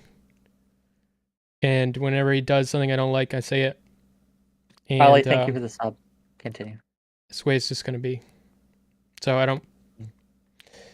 You're worried that like me. I think it's causing you to defend the indefensible, and I think we've demonstrated that here. I know you disagree. I don't think I have. I think you've defended the indefensible. Really? What have I defended? Like Destiny saying that he's going No, I condemn it. Hysteric. Okay, you the thing you said like a couple days ago to Leah. Yeah, I condemn it. Okay, then you haven't, but maybe I have. Because you haven't until just now. I thought I did earlier, but it's because what I disagree with you, right, is the level of harm you ascribe to it, right? And also what you think the conclusions you come to because of that. So while I absolutely condemn the behavior, do I think that it makes him a bad person? No. Right? Nor do I think, right, that it is demonstrative of him not being willing to change. I think it both, like, if someone's doing that, I consider them a bad person. And if they are doing that in the face of this article, like, he should have nothing to do with her. Like, he should not be wanting to do that at all. I think that his vitriol, or like, what is the word you used? This retaliatory behavior is not changed at all. I don't think he cares. He's still too old internet brained. Hey, Lesson Cell gave me $20 more, so I'm going to read what they say because they give me money. The reason I do not think what Destiny did was wrong is because he did not insist. Sorry, let me repeat this. The reason I do not think what Destiny did was wrong is because he did not incite it to violence. He did not send anyone to harass. The only thing he said was call their employer and let them know the behavior of their employee doing. I just fundamentally disagree with you, Lesson Cell. Yeah, I think awful. That's a bad thing. I think that's terrible, actually. But I talked to Destiny about this, so yeah, we just fundamentally disagree, and that's fine, right? And I think that's what we've lost. If I may pontificate a little bit, I think that one of the things that frustrates me about this space is we moralize everything, right? Sure. To, I think, a detrimental extent. And even when we disagree on morals, right? What we should do is give a lot more grace than we do. But we are so quick because the space incentivizes this to morally condemn our opponents, right? To morally condemn the people we disagree with. Not only is your take bad and your thought bad and your action bad, but you yourself are bad. Can we at least break bread on that, Smeth? Do you think that we do this over? Absolutely. And honestly, I'm willing to have the conversation without saying Destiny's a bad person. Like, I don't think maybe I have, and I'm willing to say I shouldn't have.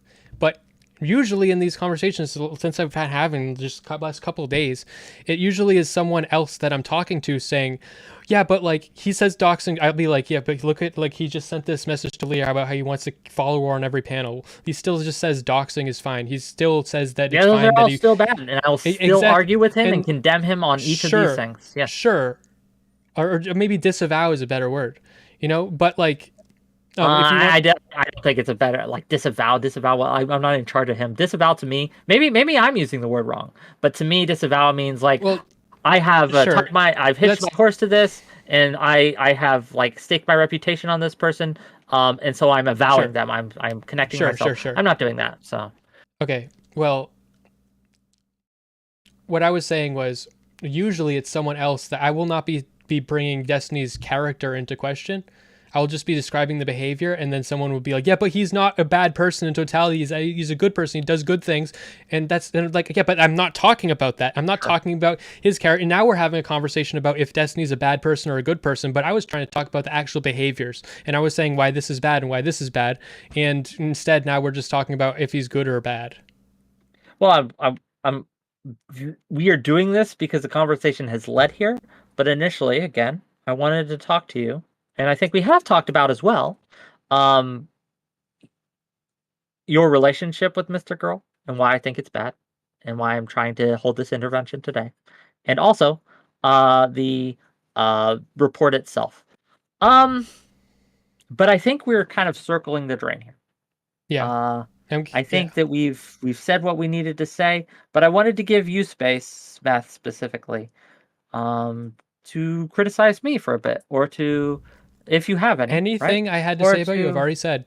Sure, And, or if you have anything you want to bring up that you think, that whether it be from my takes or anything I've said about this, or anything you thought I did poorly on, or whatever. I want to give you space one thing. for that. I can think one thing, Please. and it's fucking stupid. It's not something I care about. I think you were like on a scale of fucking 1 to 10 of irresponsibility. I would say a 0.1, but you were mildly irresponsible when you were talking about, and I know you probably disagree because you felt strongly, but about the what was it?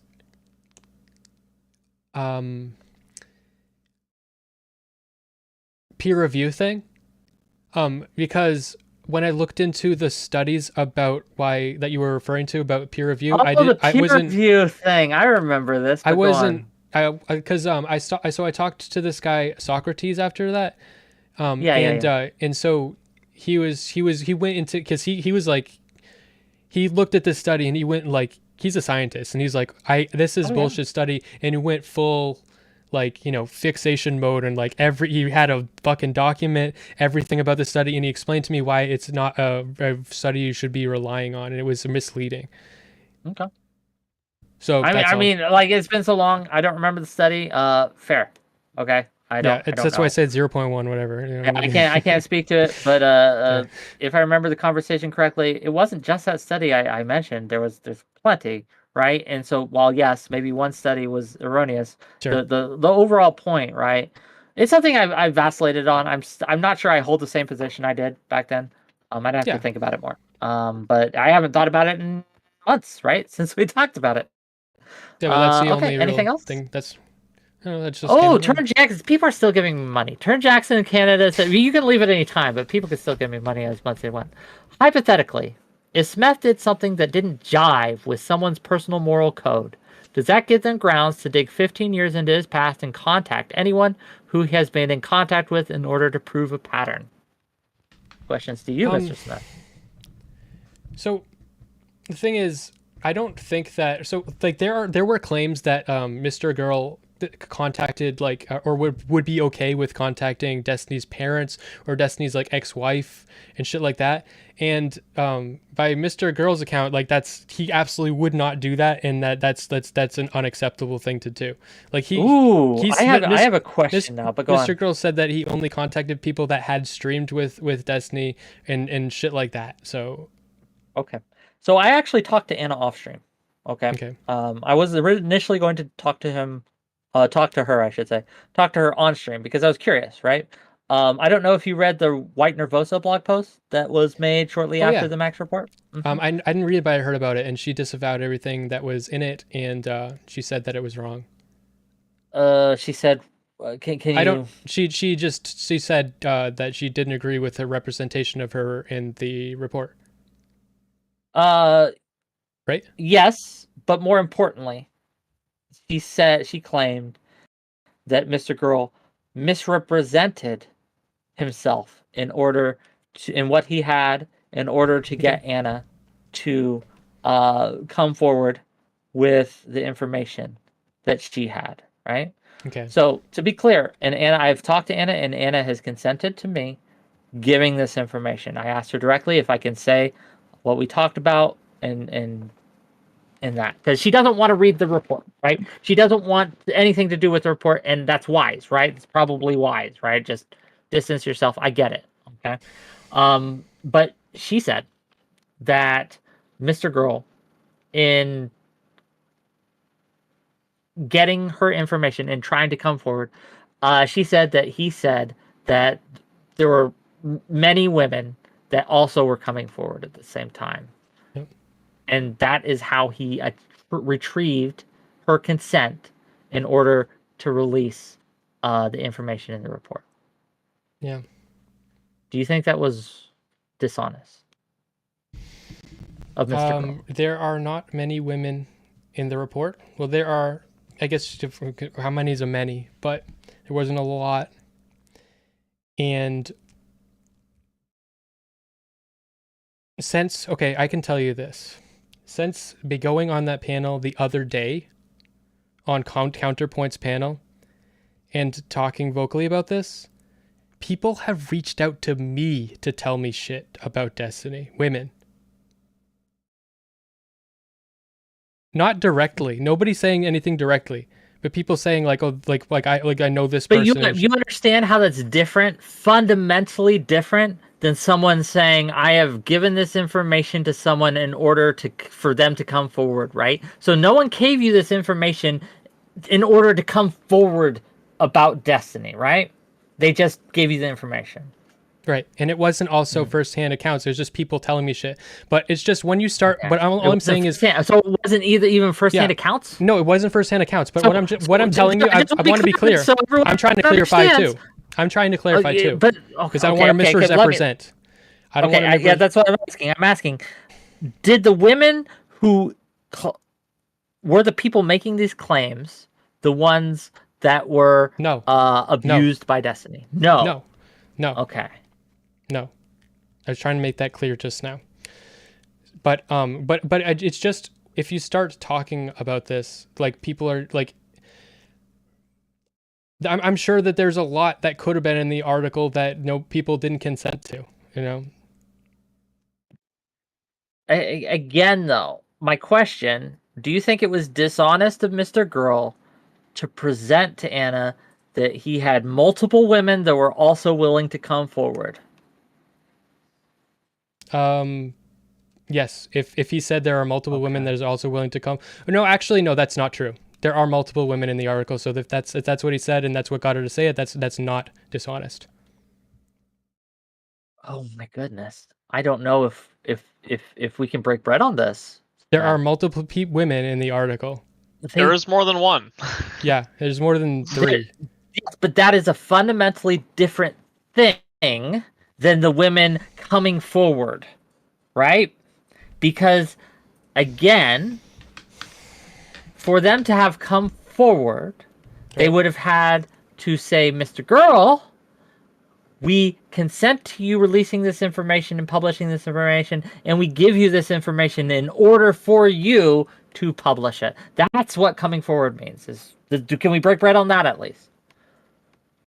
If I agree with that, then I think you're right. So, okay, I think, and I just, yeah. If I don't think, I think that Max thought there would be more people consenting to talking about this. He probably did. And that's why I think that he was talking like that. And I think that he misjudged, and that is bad. Not only misjudged, misrepresented. He misrepresented it, right? He misrepresented what was happening in order to gain someone's consent. Can we just, like, this is one of those easy, it should be easy to just say, yeah, that's dishonest. Dishonest? You can agree with, you could argue about the level of dishonesty, but can we at least agree that in and of itself was dishonest? If he said that there are, no, it's actually no, because like we already said, there are multiple people. Even at the very beginning, there were multiple women, and there are multiple women in the article. So yeah, I don't think that's dishonest. I think that that's absolutely honest, that there were multiple women in the article. Am I taking crazy pills? As the neutral party here, do you understand what I'm asking? Mr. Girl hater, I get what you're saying, and I think that if we're looking at it from an ethical standpoint, from just ethical journalism, I think a lot of what he did was unethical.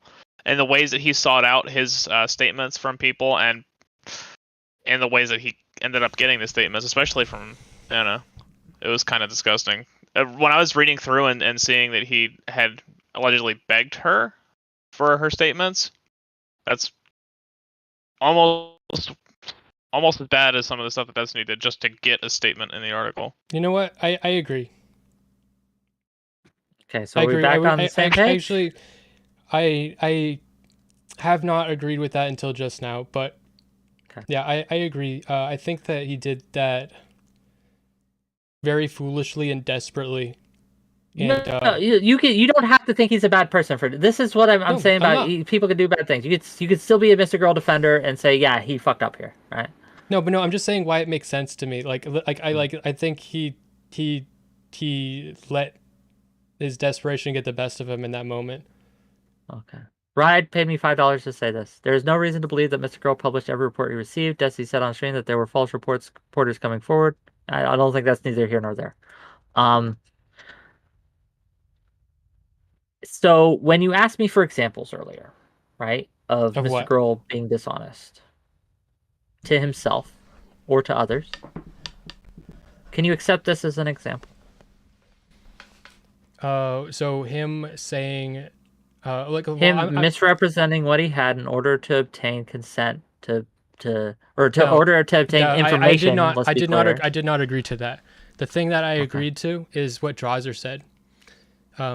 That him begging Anna, that was, it shouldn't have been like that. He shouldn't have begged her like that. But he was putting it reads as impulsive, you know? Well, but it was impulsive because Destiny publicly announced, and he had to do something to, like now, or else the whole investigation is condemned. Yeah. So that complicated everything because he started asking the wrong people, and it got public way faster than it needed to be. But I don't think that excuses him. Let's also talk about the Madame Genevieve situation, because this relates too, right? So Madame Genevieve and Mr. Girl had a public falling out recently. Are you familiar with that? Yes. Okay, can you, in your own words, describe what you think happened there? I know they had a falling out related to the article. She said that something in private with him, and she meant it to say something good about Destiny, but Mr. Girl just thought she was just consenting to him publicly, having that in the article, because she was giving consent to have it in the article. And so he told somebody, and then she revoked consent. Because she did specifically, not mean... he as I understand it, and I wish Madame Genevieve sometimes watches my show. Madame Genevieve, are you here? Can you give me 1 second? I don't know. I'm not super... I didn't mean to bring this up, but it got brought up in my mind because, again, we're giving examples of where he's been unethical and dishonest. You know what I think, Wick? Please. I no longer consent to this conversation. Okay. Because you're dragging me through the mud, and you're like, Smeth, what do you think about this part of the drama? Take a side on this, take a side on this. And you're really forcing my hand in ways that I don't want to be doing. Sure. You're telling me I should be distancing myself from certain things. If you don't want to talk, I think you're really forcing me in the opposite direction. So I'm going to start dissing myself from these things, because I don't give a shit about the fucking Madame Genevieve, saying she had sex with Destiny thing. I don't care about that. I don't care about any of these little fucking things you're fucking bringing up. You're making me take a side on these things. Oh, see, this is why you're insane, Smeth. Well, I don't want to that's not fair to me. Fair enough. No, that's fair. That's fair. That's a fair criticism. I'll give you that one. I did not intend to do it, and I apologize. And I will... Yeah, we can stop the conversation. That's fine. Smeth, it has been a pleasure talking to you tonight. I know you may be frustrated at me, right? No, it's fine. Yeah. I start for myself, and you listen to me, so it's cool. Okay. So, anything else you'd like to say before we end the conversation? Subscribe to Real Smeth on YouTube, and I'm going to be talking to Philly Illy on Friday about AGP, an AGP activist who's given me a review copy of their book that I'm going to read. Okay. And AGP is autogynephilia. Yes. To be clear. Okay. And on Saturday with Elder Drazi, Are Relevant, and Nicotine, I'm going to be talking about male sexuality. Cool. Okay. Check him out, gang. He was gracious enough to have this conversation with me. We'll work on him. I think we can save him, gang. But for now, Smeth, you know what happens on my show. You know what happens every time. What? Oh, yeah, okay. Okay. Well, you heard it here, folks. I already told you what is coming up. I'm going to take a nice tall sip of water. Oh, god damn. Alright, Smith, I do actually think I God have damn it, something to Drazo, say to you you. interrupted my water sip. All right. Alright, I have a thing to say to you. I do kind of agree with the premise that I think you should distance yourself from Mr. Girl. If for no other reason than I think that you would be a more successful content creator for it. You might be But, right. I'm definitely right, but you can continue to, harm You your can career still- by You sucking can his still cock. defend the article. You can still defend the article without being a Mr. that Girl right? orbiter. Yeah, what up? What up, Ride? Yeah, so you See, can I still agree. defend the article. It's just Mr. Girl may be toxic in a little bit. I'd only defend things that are written in the article that should be more damning to Destiny, but aren't because the person who wrote it is a fucking retard. But Well, that was the point of the. That's kind of why he wrote it as transcripts, is so that Yeah. he didn't put his personal taint on it. he Yeah, could that's what honestly the have. beginning. People keep saying the beginning was the only good part because, and I think if he editorialized more of it, it would have been easier to read. Yeah, and people would still be saying, no matter Yeah. what, People they're would gonna find say, a way to complain about it because it's Mr. Girl. Is what I'm Hey saying. yo, That's hey true. yo, You could- listen, I don't mean to interrupt you guys. Hold up, listen. I'm streaming right now. I was trying to get in that call right now that you were just in. You were defending the Mr. Girl shit. Would you be down to have this conversation? I don't want to interrupt what you're doing now, so we can do it after. But I think you Maybe. guys said a lot of wrong shit there. I'll shoot you. This is Speakeasy talking. I'll add Yeah, you. yeah. I'll shoot you a friend request, and you can DM me, and maybe we'll schedule something. Yeah, I'm not a super public figure. I only came on because Smith looked like he was getting shit on. Yeah, okay, no worries, no worries. Yeah, I wanted to join in there. I thought it was I thought you guys were 2-on-1ing at first with Wick, but then that shit ended right now. But yeah, I don't want to interrupt you guys, so if you want to shoot me a DM, we can set it up for another day if you want. But yeah, I think you're kind of wrong about the whole thing. All right. Talk to you guys later. Bye. Wick was a weasel. Bye. Bye. That was Emery there. Okay. I want to take one last sip of my water. This water. Crystalline water. Tap water. No fucking filtered shit. Room temperature. Because room temperature water doesn't close up your throat and you can chug it a lot faster and it feels way better going down. I'm going to take a nice tall sip of this glass of water. A nice sip of this tall glass of water.